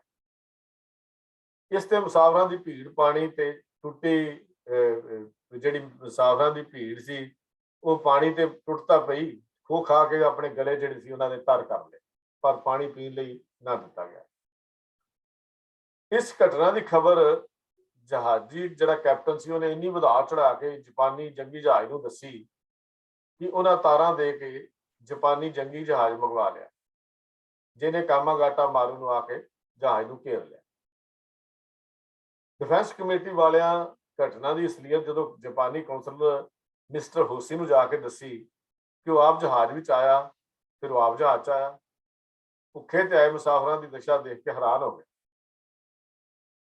27 जून 1914 ਨੂੰ ਕੈਨੇਡਾ ਸਰਕਾਰ ਦੀ ਮਨਜ਼ੂਰੀ ਨਾਲ ਉਸਨੇ 103 ਟਨ ਪਾਣੀ ਇੱਕ ਹਫ਼ਤੇ ਦੇ ਕੋਟੇ ਵਜੋਂ ਮੁਸਾਫਰਾਂ ਲਈ ਜਹਾਜ਼ ਤੇ ਪਹੁੰਚਾਇਆ। ਪਰ ਮੁਸਾਫਰਾਂ ਦੇ ਸਮਗਰੋਂ ਜੁਲਾਈ 19 ਤੋਂ ਬਾਅਦ 1914 ਤੱਕ ਪਾਣੀ ਜਿਹੜਾ ਸੀ ਨਾ ਦਿੱਤਾ ਗਿਆ। ਮਤਲਬ 20 ਦਿਨਾਂ ਵਿੱਚ ਹੋਰ ਪਾਣੀ ਜਿਹੜਾ ਸੀ ਨਹੀਂ ਦਿੱਤਾ ਗਿਆ। 18 ਜੁਲਾਈ 1914 ਦੀ ਅੱਧੀ ਰਾਤ ਨੂੰ ਪਹਿਰੇਦਾਰ ਜਹਾਜ਼ੀ ਮੁਸਾਫਰਾਂ ਨੂੰ ਇੱਕ ਜੰਗੀ ਜਹਾਜ਼ ਕਾਮਾਗਾਟਾ ਮਾਰੂ ਵੱਲ ਵੱਧਦਾ ਨਜ਼ਰ ਆ ਰਿਹਾ ਸੀ। ਪਹਿਰੇਦਾਰ ਮੁਸਾਫਰ ਜਿਹੜੇ ਉੱਥੇ ਜਿਹਨੂੰ ਵਾਚਮੈਨ ਅਸੀਂ ਕਹਿੰਦੇ ਹਾਂ, ਮੁਸਾਫਰਾਂ ਲਈ ਖਤਰੇ ਦਾ ਅਲਾਰਮ ਵਜਾਤਾ। ਸਭ ਮੁਸਾਫਰ ਉੱਠੇ, ਅੱਬੜਵਾਏ ਉੱਠੇ। ਉਹਨਾਂ ਦੇ ਦੇਖਦਿਆਂ ਵੇਖਦਿਆਂ ਸਮੁੰਦਰੀ ਸ਼ੇਰ ਨਾਮ ਦਾ ਜਿਹੜਾ ਜੰਗੀ ਜਹਾਜ਼ ਸੀ ਉਹਨੇ ਕਾਮਾਗਾਟਾ ਮਾਰੂ ਜਹਾਜ਼ ਦੇ ਨੇੜੇ ਬਿਲਕੁਲ ਆ ਕੇ ਘੇਰ ਲਿਆ ਤੇ 200 ਹਥਿਆਰਬੰਦ ਗੋਰੇ ਕਾਮਾਗਾਟਾ ਮਾਰੂ ਦੇ ਉੱਤੇ ਹਮਲਾ ਕਰਨ ਨੂੰ ਤਿਆਰ ਹੋ। ਕਾਮਾਗਾਟਾ ਮਾਰੂ ਦੇ ਮੁਸਾਫਰਾਂ ਨੇ ਡੈਕ ਤੇ ਚੜ੍ਹ ਕੇ ਗੋਰਿਆਂ ਨੂੰ ਵੰਗਾਰ ਕੇ ਉੱਚੀ ਆਵਾਜ਼ ਵਿੱਚ ਕਿਹਾ, ਖਬਰਦਾਰ, ਜੇ ਜਹਾਜ਼ ਦੇ ਨੇੜੇ ਆਏ ਤਾਂ ਅਸੀਂ ਆਪਣੇ ਜਹਾਜ਼ ਦੀ ਰਾਖੀ ਲਈ ਆਪਣੀਆਂ ਜਾਨਾਂ ਵਾਰ ਦਿਆਂਗੇ, ਆਪਣੇ ਆਪ ਕੁਰਬਾਨ ਹੋ ਜਾਾਂਗੇ। ਤਾਂ ਇਹਦਾ ਜਵਾਬ ਉਹਨਾਂ ਨੇ ਹਵਾ ਵਿੱਚ ਗੋਲੀਆਂ ਚਲਾ ਕੇ ਦਿੱਤਾ ਜਿਹੜਾ ਗੋਰਿਆਂ ਨੇ ਜਹਾਜ਼ ਨੂੰ ਘੇਰਿਆ ਸੀ। ਕਾਮਾਗਾਟਾ ਮਾਰੂ ਦੇ ਮੁਸਾਫਰਾਂ ਨੇ ਕੋਲਾ ਥੱਲੇ ਡੈਕ ਤੇ ਪੜਾਉਣਾ ਆਰੰਭ ਕਰ ਦਿੱਤਾ ਅਤੇ ਬਾਬਾ ਗੁਰਦਿੱਤ ਸਿੰਘ ਨੂੰ ਕੈਬਨ ਵਿੱਚ ਬੰਦ ਕਰਕੇ ਕੁੰਡਾ ਲਾ ਦਿੱਤਾ। ਮੁਸਾਫਰਾਂ ਦੇ ਆਗੂ ਨੇ ਮੁਸਾਫਰਾਂ ਦੀ ਫੌਜ ਨੂੰ 3 ਹਿੱਸਿਆਂ 'ਚ ਵੰਡ ਦਿੱਤਾ। 2 ਪਾਰਟੀਆਂ ਨੇ ਵਾਰੀ-ਵਾਰੀ ਦੁਸ਼ਮਣ ਗੋਰਿਆਂ ਤੇ ਕੋਲਿਆਂ ਦੀ ਵਿਛਾੜ ਗੋਲੇ ਰਾਣੇ ਸ਼ੁਰੂ ਕਰ ਦਿੱਤੇ ਤੇ ਤੀਜੀ ਪਾਰਟੀ ਥੱਲਿਓਂ ਕੋਲੇ ਚੁੱਕ ਕੇ ਡੈਕ ਤੱਕ ਪਹੁੰਚਾਉਂਦੀ ਸੀ। ਕੋਲਿਆਂ ਦੇ ਵਸਦੇ ਮੀਂਹ ਦਾ ਜਵਾਬ ਗੋਰਿਆਂ ਨੇ ਗੋਲੀਆਂ ਦੇ ਨਾਲ ਦਿੱਤਾ ਤੇ ਉੱਚੇ ਡੈਕ ਤੇ ਕੋਲੇ ਬੰਬ ਦੇ ਗੋਲਿਆਂ ਵਾਂਗੂ ਜਿਨ੍ਹਾਂ ਨੂੰ ਵੀ ਵੱਜਦੇ ਉਹ ਫਟੜ ਕਰੀ ਜਾਂਦੇ। ਕੁਝ ਮੁਸਾਫਰਾਂ ਨੇ ਖੁੱਡੇ ਹਥਿਆਰਾਂ ਨਾਲ ਦੋਹਾਂ ਜਹਾਜ਼ਾਂ ਨੂੰ ਆਪੋ ਵਿੱਚ ਬੱਧੇ ਰੱਸੇ ਨੂੰ ਕੱਟਣ ਦਾ ਯਤਨ ਕੀਤਾ, ਪਰ ਗੋਰਾ ਪੁਲਿਸ ਨੇ ਉਬਲਦਾ ਪਾਣੀ, ਜਿਹਨੂੰ ਹੌਟ ਵਾਟਰ ਅਸੀਂ ਕਹਿੰਦੇ ਹਾਂ, ਉਬਲਦਾ ਪਾਣੀ ਮੁਸਾਫਰਾਂ ਤੇ ਸੁੱਟਿਆ ਤੇ ਉਹਨਾਂ ਦਾ ਇਹ ਯਤਨ ਵੀ ਸਫਲ ਨਾ ਹੋ ਸਕਿਆ। ਅਜਬ ਨਜ਼ਾਰਾ ਸੀ ਇਸ ਲੜਾਈ ਦਾ। ਗੋਲਿਆਂ ਦੀ ਵਿਛਾੜ ਦੇ ਨਾਲ ਜੰਗੀ ਸ਼ੇਰ ਜਿਹੜਾ ਸੀ, ਉਹਦੇ ਟੁੱਟਦੇ ਸ਼ੀਸ਼ੇ ਗੋਰਾ ਪੁਲਿਸ ਨੂੰ ਫਿਰ ਜ਼ਖਮੀ ਕਰਨ ਲੱਗ ਪਏ। ਉਹ ਗੋਰੇ ਪੁਲਿਸ ਹਫੜਾ ਦਫੜੀ ਚ ਇੱਧਰੋਂ ਉਧਰੋਂ ਭੱਜਣ ਲੱਗੇ। ਨਤੀਜੇ ਵਜੋਂ ਸਮੁੰਦਰੀ ਸ਼ੇਰ ਇੱਕ ਪਾਸੇ ਨੂੰ ਉਲਰ ਗਿਆ। ਗੋਰਿਆਂ ਨੇ ਚੀਕ ਚਹਾੜਾ ਪਾਇਆ। ਉਹਨਾਂ ਦਾ ਬੰਨਿਆ ਰੱਸਾ ਉਹਨਾਂ ਦੀਆਂ ਹੀ ਜਾਨਾਂ ਲੈਣ ਦਾ ਕਾਰਨ ਬਣ ਗਿਆ ਤੇ ਕਾਮਾਗਾਟਾ ਮਾਰੂ ਦੇ ਮੁਸਾਫਰਾਂ ਨੇ ਉਹ ਰੱਸਾ ਕੱਢ ਦਿੱਤਾ। ਰੱਸਾ ਕੱਟਣ ਦੀ ਦੇਰ ਸੀ ਕਿ ਹਥਿਆਰਬੰਦ ਗੋਲਿਆਂ ਨੂੰ ਵੀ ਬੰਬਾਂ ਤੋਂ ਬਚਣ ਲਈ ਭੱਜ ਤੁਰੇ ਤੇ ਉਹਨਾਂ ਨੇ ਆਪਣਾ ਜੰਗੀ ਸ਼ੇਰ ਨੂੰ ਵੇਖ ਕੇ ਕਾਮਾਗਾਟੋ ਮਾਰੂ ਸਤਿ ਸ੍ਰੀ ਅਕਾਲ ਦੇ ਜਕਾਰਿਆਂ ਦੇ ਨਾਲ ਗੂੰਜ ਉੱਠਿਆ। ਜਿਹੜਾ ਕਾਮਾਗਾਟੋ ਮਾਰੂ ਮੁਸਾਫਰਾਂ ਨੇ ਕਿੱਦਾਂ ਬਚਾਇਆ, ਇਹ ਤੁਸੀਂ ਹਿਸਟਰੀ ਜਿਹੜੀ ਸੁਣ ਲਈ ਹੈ। ਮੁਸਾਫਰਾਂ ਨੇ ਕਾਲਮੁਖ ਦਾ ਧੰਨਵਾਦ ਕੀਤਾ, ਬਾਬਾ ਗੁਰਦੇਵ ਸਿੰਘ ਨੂੰ ਕੈਬਨ ਚੋਂ ਬਾਹਰ ਕੱਢਿਆ, ਸਾਰੇ ਹਾਲਤ ਤੋਂ ਸਾਰੀ ਗੱਲ ਨੂੰ ਜਾਣੂ ਕਰਾਇਆ। ਬਾਬਾ ਜੀ ਜ਼ਖਮੀਆਂ ਦੀ ਮਲਮ ਪੱਟੀ ਕੀਤੀ ਗਈ। ਬਾਬਾ ਜੀ ਦੀ ਸਲਾਹ ਲੈ ਕੇ ਆਉਣ ਵਾਲੇ ਖਤਰੇ ਦੀ ਤਿਆਰੀ ਆਰੰਭ ਕਰ ਦਿੱਤੀ। ਉਹਨਾਂ ਨੂੰ ਪਤਾ ਸੀ ਕਿ ਜੰਗੀ ਸ਼ੇਰ ਦੀ ਮਾਰ ਖਾ ਕੇ ਜਾਣਾ ਹੋਰ ਵੀ ਵੱਡੇ ਖਤਰੇ ਦਾ ਕਾਰਨ ਬਣੇਗਾ। ਉਹਨਾਂ ਅੱਜ ਦੇ ਤਜਰਬੇ ਤੋਂ ਲਾਭ ਉਠਾ ਕੇ ਨਵੇਂ ਸਿਰੋਂ ਮੋਰਚਾਬੰਦੀ ਕਰ ਸ਼ੁਰੂ ਕੀਤੀ। ਬਹੁਤ ਵੱਡਾ ਕੋਇਲੇ ਦਾ ਢੇਰ ਡੈਕ ਤੇ ਲਾ ਦਿੱਤਾ ਗਿਆ। ਜਹਾਜ਼ ਦੇ ਅੰਦਰ ਲੱਕੜੀ ਦੇ ਮੋਰਚੇ ਬਣਾਏ ਗਏ। ਲਾਹੌਰ ਮੁਸਾਫਰ ਲੋਹਾ ਕੁੱਟ ਕੇ ਤਲਵਾਰਾਂ ਦੇ ਨੇਜੇ ਘੜੇ ਚ ਧਰ ਲਏ। ਦਾਲ ਮਿਰਚਾਂ ਪੀ ਕੇ ਪੋਲੇ ਪੋਲੇ ਬਾਂਸਾਂ ਦੇ ਵਿੱਚ ਭਰ ਕੇ ਪਿਚਕਾਰੀਆਂ ਤਿਆਰ ਕਰ ਲਈਆਂ ਗਈਆਂ ਤੇ ਮਿੱਟੀ ਦੇ ਤੇਲ ਦੀਆਂ ਬੋਤਲਾਂ ਭਰ ਕੇ ਅੱਗ ਲਾਉਣ ਦਾ ਤਰੀਕਾ ਵੀ ਸੋਚ ਲਿਆ ਗਿਆ। ਉਹਨਾਂ ਨੂੰ ਪਤਾ ਸੀ ਕਿ ਹੁਣ ਤਾਂ ਗੋਰੇ ਚਲੇ ਗਏ ਹਨ, ਪਰ ਇਹ ਜ਼ਰੂਰ ਸਾਡੇ ਤੇ ਹਮਲਾ ਹੋਏਗਾ। ਸਾਰੇ ਮੁਸਾਫਰ ਇੱਕੋ ਹੀ ਆਵਾਜ਼ ਹੋ ਕੇ ਬਾਬਾ ਜੀ ਨੂੰ ਕਿਹਾ, ਅਸੀਂ ਵਾਪਸ ਮੁੜਦੇ ਹੋਏ ਰਾਹ ਵਿੱਚ ਭੁੱਖ ਦੇ ਦੁੱਖੋਂ ਮਰਨ ਦੀ ਥਾਂ ਤੇ ਇੱਥੇ ਲੜ ਕੇ ਮਰਨਾ ਹੀ ਚੰਗਾ ਸਮਝਦੇ। ਕਿ ਵਾਪਸ ਜਾਵਾਂਗੇ, 1.5 ਮਹੀਨਾ 2 ਮਹੀਨੇ ਲੱਗਣਗੇ, ਰਾਸ਼ਨ ਪਾਣੀ ਹੈ ਨਹੀਂ, ਭੁੱਖ ਨਾ ਮਰਨਾ ਤਾਂ ਉਹਦਾ ਚੰਗਾ ਇੱਥੇ ਲੜ ਕੇ ਮਰੀਏ। ਬਾਬਾ ਜੀ ਨੇ ਮੁਸਾਫਰਾਂ ਦੀ ਹਿੰਮਤ ਨੂੰ ਦਾਤ ਵੀ ਦਿੱਤੀ ਤੇ ਆਉਣ ਵਾਲੇ ਇਹ ਜਿਹੜਾ ਖਤਰਾ ਸੀ ਉਹਦੇ ਲਈ ਤਿਆਰੀ ਕਰਨ ਦੇ ਹੁਕਮ ਵੀ ਜਿਹੜੇ ਸੀ ਜਾਰੀ ਕਰ। ਉਧਰ ਹਥਿਆਰਬੰਦ ਗੋਰਾ ਪੁਲਿਸ ਨੇ ਬੇਹਥਿਆਰੇ ਮਤਲਬ ਮੁਸਾਫਰਾਂ ਦੇ ਕੋਲੋਂ ਹਾਰ ਖਾਣ ਦੀ ਬੜੀ ਬੇਸ਼ਰਮ ਜਿਹੇ ਹੋ ਗਏ। ਉਹਨਾਂ ਨੂੰ ਸ਼ਰਮ ਵੀ ਬੜੀ ਆਈ। ਸਾਰੀ ਦੁਨੀਆ ਦੇ ਅਖਬਾਰਾਂ ਰਾਹੀਂ ਇਹ ਖਬਰ ਜਿਹੜੀ ਸੀ, ਕਹਿੰਦੇ ਜੰਗਲ ਦੀ ਅੱਗ ਵਾਂਗੂ ਫੈਲ ਗਈ ਕਿ ਭੁੱਖੇ ਤੇ ਮੁਸਾਫਰਾਂ ਨੇ ਹਥਿਆਰਬੰਦ ਕੈਨੇਡਾ ਪੁਲਿਸ ਨੂੰ ਗੋਲੇ ਨਾਲ ਮਾਰ ਕੇ ਭਜਾ ਦਿੱਤਾ ਹੈ। ਇਮੀਗ੍ਰੇਸ਼ਨ ਮਹਿਕਮੇ ਦੇ ਅਧਿਕਾਰੀਆਂ ਨੇ ਕੈਨੇਡਾ ਸਰਕਾਰ ਨੂੰ ਫੌਜੀ ਕਾਰਵਾਈ ਕਰਨ ਦੀ ਬੇਨਤੀ ਕੀਤੀ। 2 ਦਿਨਾਂ ਦੇ ਅੰਦਰ ਹੀ ਜਹਾਜ਼ ਦੀ ਹਜ਼ਾਰਾਂ ਦੀ ਗਿਣਤੀ ਚ ਗੋਰੇ ਫੌਜੀ ਵੈਂਕੂਵਰ ਦੀ ਬੰਦਰਗਾਹ ਤੇ ਆ ਕੇ ਇਕੱਠੇ ਹੋ। ਵੇਖਦਿਆਂ ਵੈਂਕੂਵਰ ਬੰਦਰਗਾਹ ਇੱਕ ਫੌਜੀ ਛਾਉਣੀ ਦਾ ਰੂਪ ਬਣ ਗਈ। ਕੈਂਟ ਜਿਹਨੂੰ ਅਸੀਂ ਕਹਿ ਦਿੰਦੇ ਹਾਂ, ਰੂਪ ਬਣ ਗਈ। ਉੱਥੇ ਫੌਜੀ ਪ੍ਰੈਕਟਿਸ ਹੋਣ ਲੱਗੀ, ਕਵਾਇਦਾਂ ਹੋਣ ਲੱਗੀਆਂ, ਬੈਂਡ ਗੂੰਜਣ ਲੱਗੇ। ਜੰਗੀ ਤੋਪਾਂ ਕਾਮਾਗਾਟਾ ਜਹਾਜ਼ ਵੱਲ ਮੂੰਹ ਕਰਕੇ ਅੱਗ ਬਣਾਉਣ ਦੀ ਤਿਆਰੀ ਕਰਨ ਲੱਗ ਪਈਆਂ, ਗੋਲੀ ਚਲਾਉਣ ਦੀ ਤਿਆਰੀ ਕਰਨ ਲੱਗ ਪਈਆਂ। ਉਧਰ ਕੈਨੇਡੀਅਨ ਭਾਰਤੀਆਂ ਵੱਲੋਂ ਬਣਾਈ ਡਿਫੈਂਸ ਕਮੇਟੀ ਅਤੇ ਕਾਮਾਗਾਟਾ ਮਾਰੂ ਦੇ ਮੁਸਾਫਰਾਂ ਵਿੱਚ ਗੱਲਬਾਤ ਦਾ ਕੇਵਲ ਇੱਕੋ ਇੱਕ ਸਾਧਨ ਰਹਿ ਗਿਆ ਸੀ, ਉਹ ਸੀ ਸ਼ੀਸ਼ੇ ਝੰਡੀ ਰਾਹੀਂ ਸਿਗਨਲ ਦਾ। ਮੁਸਾਫਰਾਂ ਵਿੱਚੋਂ ਪੀਰ ਮੁਹੰਮਦ ਇਹ ਕੰਮ ਨਿਪੁੰਨ ਸਿਗਨਲ ਵਾਂਗੂ ਨਿਭਾ ਰਹੇ ਸਨ। ਕੈਨੇਡੀਅਨ ਭਾਰਤੀਆਂ ਨੇ ਵੈਂਕੂਵਰ ਦੇ ਗੁਰਦੁਆਰੇ ਵਿੱਚ ਦੀਵਾਨ ਸਜਾਇਆ। ਇੱਕ ਸੂਰਬੀਰ ਉੱਠ ਕੇ ਕਹਿਣ ਲੱਗਾ, ਜੇਕਰ ਅਸੀਂ ਇਸ ਭੀੜਾ ਸਮੇਂ ਜਾਂ ਮੁਸੀਬਤ ਸਮੇਂ ਆਪਣੇ ਵੀਰਾਂ ਦੀ ਮਦਦ ਨਹੀਂ ਕਰਦੇ ਜਾਂ ਮਦਦ ਨਹੀਂ ਕਰ ਸਕਦੇ ਤਾਂ ਘੱਟੋ ਘੱਟ ਉਹਨਾਂ ਨਾਲ ਕੀਤੇ ਜਾ ਰਹੇ ਅਤਿਆਚਾਰ ਦਾ ਬਦਲਾ ਤਾਂ ਲੈ ਸਕਦੇ ਹਾਂ। ਅੰਤ ਫੈਸਲਾ ਇਹ ਹੋ ਗਿਆ ਕਿ ਕੈਨੇਡਾ ਸਰਕਾਰ ਕਾਮਾਗਾਟਾ ਮਾਰੂ ਦੇ ਬੇਹਥਿਆਰ ਮੁਸਾਫਰਾਂ ਨੂੰ ਤੋਪਾਂ ਦੇ ਗੋਲਿਆਂ ਨਾਲ ਉਡਾਉਣ ਵਰਗਾ ਨੀਚ ਤੇ ਘਿਰਨਿਤ ਕੰਮ ਕਰਨ ਤੇ ਉਤਰ ਆਵੇ। ਤਾਂ ਸਾਨੂੰ ਵੀ ਚਾਹੀਦਾ ਹੈ ਕਿ ਅਸੀਂ ਵੈਂਕੂਵਰ ਸ਼ਹਿਰ ਨੂੰ ਅੱਗ ਲਾ ਕੇ ਉਹਨੂੰ ਫੂਕ ਦੇਈਏ। ਮਤਲਬ ਉਹਨਾਂ ਨੇ ਇਹ ਨਿਸ਼ਚਾ ਕਰ ਲਿਆ। ਜਿਸ ਸਮੇਂ ਪਹਿਲਾ ਗੋਲਾ ਕਾਮਾਗਾਟਾ ਮਾਰੂ ਤੇ ਦਾਗਿਆ ਜਾਵੇ, ਉਸ ਸਮੇਂ ਇੱਕਦਮ ਸਾਰਾ ਵੈਂਕੂਵਰ ਅੱਗ ਦੀਆਂ ਲਾਟਾਂ ਵਿੱਚ ਲਪੇਟਿਆ ਨਜ਼ਰ ਆਵੇ। ਕੈਨੇਡੀਅਨ ਭਾਰਤੀਆਂ ਦਾ ਫੈਸਲਾ ਮੁੰਸ਼ੀ ਪੀਰ ਮੁਹੰਮਦ ਨੂੰ ਪੁੱਜਾ ਤਾਂ ਉਹਨੇ ਬੜੇ ਉਤਸ਼ਾਹ ਭਰੇ ਲਹਿਜੇ ਵਿੱਚ ਮੁਸਾਫਰਾਂ ਨੂੰ ਇਸ ਬਾਰੇ ਜਾਣਕਾਰੀ ਦਿੱਤੀ। ਬਾਬਾ ਗੁਰਦੇਵ ਸਿੰਘ ਜੀ ਨੇ ਜਦੋਂ ਕੈਨੇਡੀਅਨ ਦਾ ਇਹ ਦਲੇਰ ਭਰਿਆ ਫੈਸਲਾ ਸੁਣਿਆ ਤਾਂ ਉਹਨਾਂ ਦੀਆਂ ਅੱਖਾਂ ਵਿੱਚ ਵੀ ਕਹਿੰਦੇ ਹਨ ਖੁਸ਼ੀ ਦੇ ਅਥਰੂ ਨਿਕਲ ਆਏ। ਕਮਾਲ ਹੈ। उधर जुलाई 29 जुलाई 29 ਨੂੰ ਸਵੇਰੇ ਹੀ ਰੇਨਬੋ ਨਾਮ ਦਾ ਇੱਕ ਜੰਗੀ ਜਹਾਜ਼ ਵੈਂਕੂਵਰ ਦੀ ਖਾੜੀ ਜਾ ਕੇ ਖੜਾ ਹੋਇਆ। ਜਹਾਜ਼ ਦੀਆਂ ਜੰਗੀ ਤੋਪਾਂ ਦਾ ਮੂੰਹ ਕਾਮਾਗਾਟਾ ਮਾਰੂ ਵੱਲ ਕਰ ਦਿੱਤਾ ਗਿਆ। ਜਹਾਜ਼ ਦੇ ਫੌਜੀ ਅਫਸਰ ਨੇ ਬਾਬਾ ਗੁਰਦੇਵ ਸਿੰਘ ਨੂੰ ਵਾਰਨਿੰਗ ਦਿੱਤੀ, 2 ਘੰਟਿਆਂ ਦੇ ਅੰਦਰ ਅੰਦਰ ਸਾਡੀ ਬੰਦਰਗਾਹ ਦੀ ਹੱਦ ਤੋਂ ਬਾਹਰ ਹੋ ਜਾਵੋ, ਨਹੀਂ ਤਾਂ ਤੁਹਾਨੂੰ ਸਾਰਿਆਂ ਨੂੰ ਗੋਲੀਆਂ ਨਾਲ ਭੁੰਨ ਦਿੱਤਾ ਜਾਵੇਗਾ। ਅੱਗੋਂ ਬਾਬਾ ਜੀ ਨੇ ਜਵਾਬ ਭੇਜਿਆ, ਅਸੀਂ ਭੁੱਖੇ ਭਾਣੇ ਇੱਥੋਂ ਜਾਣ ਲਈ ਤਿਆਰ ਨਹੀਂ ਹਾਂ। ਜੇ ਕੈਨੇਡਾ ਸਰਕਾਰ ਵਾਪਸੀ ਦੇ ਸਫ਼ਰ ਲਈ ਰਾਸ਼ਨ ਪਾਣੀ ਦਾ ਪ੍ਰਬੰਧ ਕਰ ਦੇਵੇ ਤਾਂ ਅਸੀਂ ਜਾਣ ਨੂੰ ਤਿਆਰ ਹਾਂ। ਰਾਹ ਵਿੱਚ ਭੁੱਖੇ ਮਰਨ ਨਾਲੋਂ ਅਸੀਂ ਇੱਥੇ ਹੀ ਤੋਪਾਂ ਤੇ ਗੋਲੇ ਛਾਤੀਆਂ ਵਿੱਚ ਖਾ ਕੇ ਮਰਨਾ ਜ਼ਿਆਦਾ ਪਸੰਦ ਕਰਾਂਗੇ। ਅਸੀਂ ਉਹਨਾਂ ਸੂਰਬੀਰਾਂ ਸਿੰਘਾਂ ਦੀ ਸੰਤਾਨ ਹਾਂ ਜੋ ਮੌਤ ਤੋਂ ਨਹੀਂ ਡਰਦੇ। ਅਸੀਂ ਹੁਣੇ ਮਰਨ ਲਈ ਤਿਆਰ ਹਾਂ, ਤੁਹਾਨੂੰ 2 ਘੰਟੇ ਵੀ ਉਡੀਕਣ ਦੀ ਲੋੜ ਨਹੀਂ।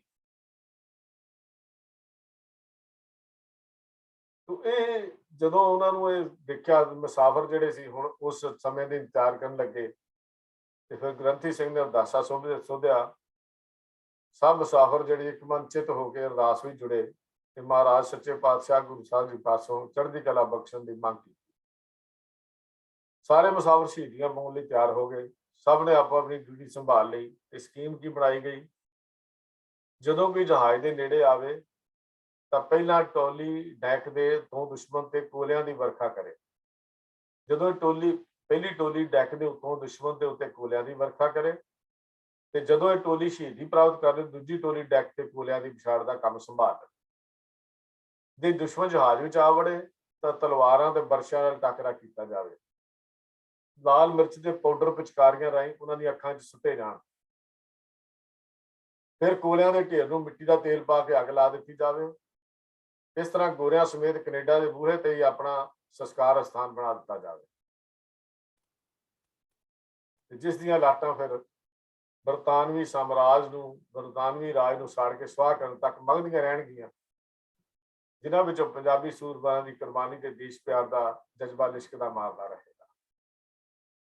ਇਹ ਇਤਿਹਾਸ ਹੈ ਜਿਹੜਾ ਕਾਮਾਗਾਟਾ ਮਾਰੂ ਦੇ ਅੱਗੋਂ ਕੀ ਹੋਇਆ, ਕਿਸ ਤਰ੍ਹਾਂ ਹੋਇਆ, ਕਿਉਂਕਿ ਸਮਾਂ ਹੋ ਗਿਆ ਹੈ।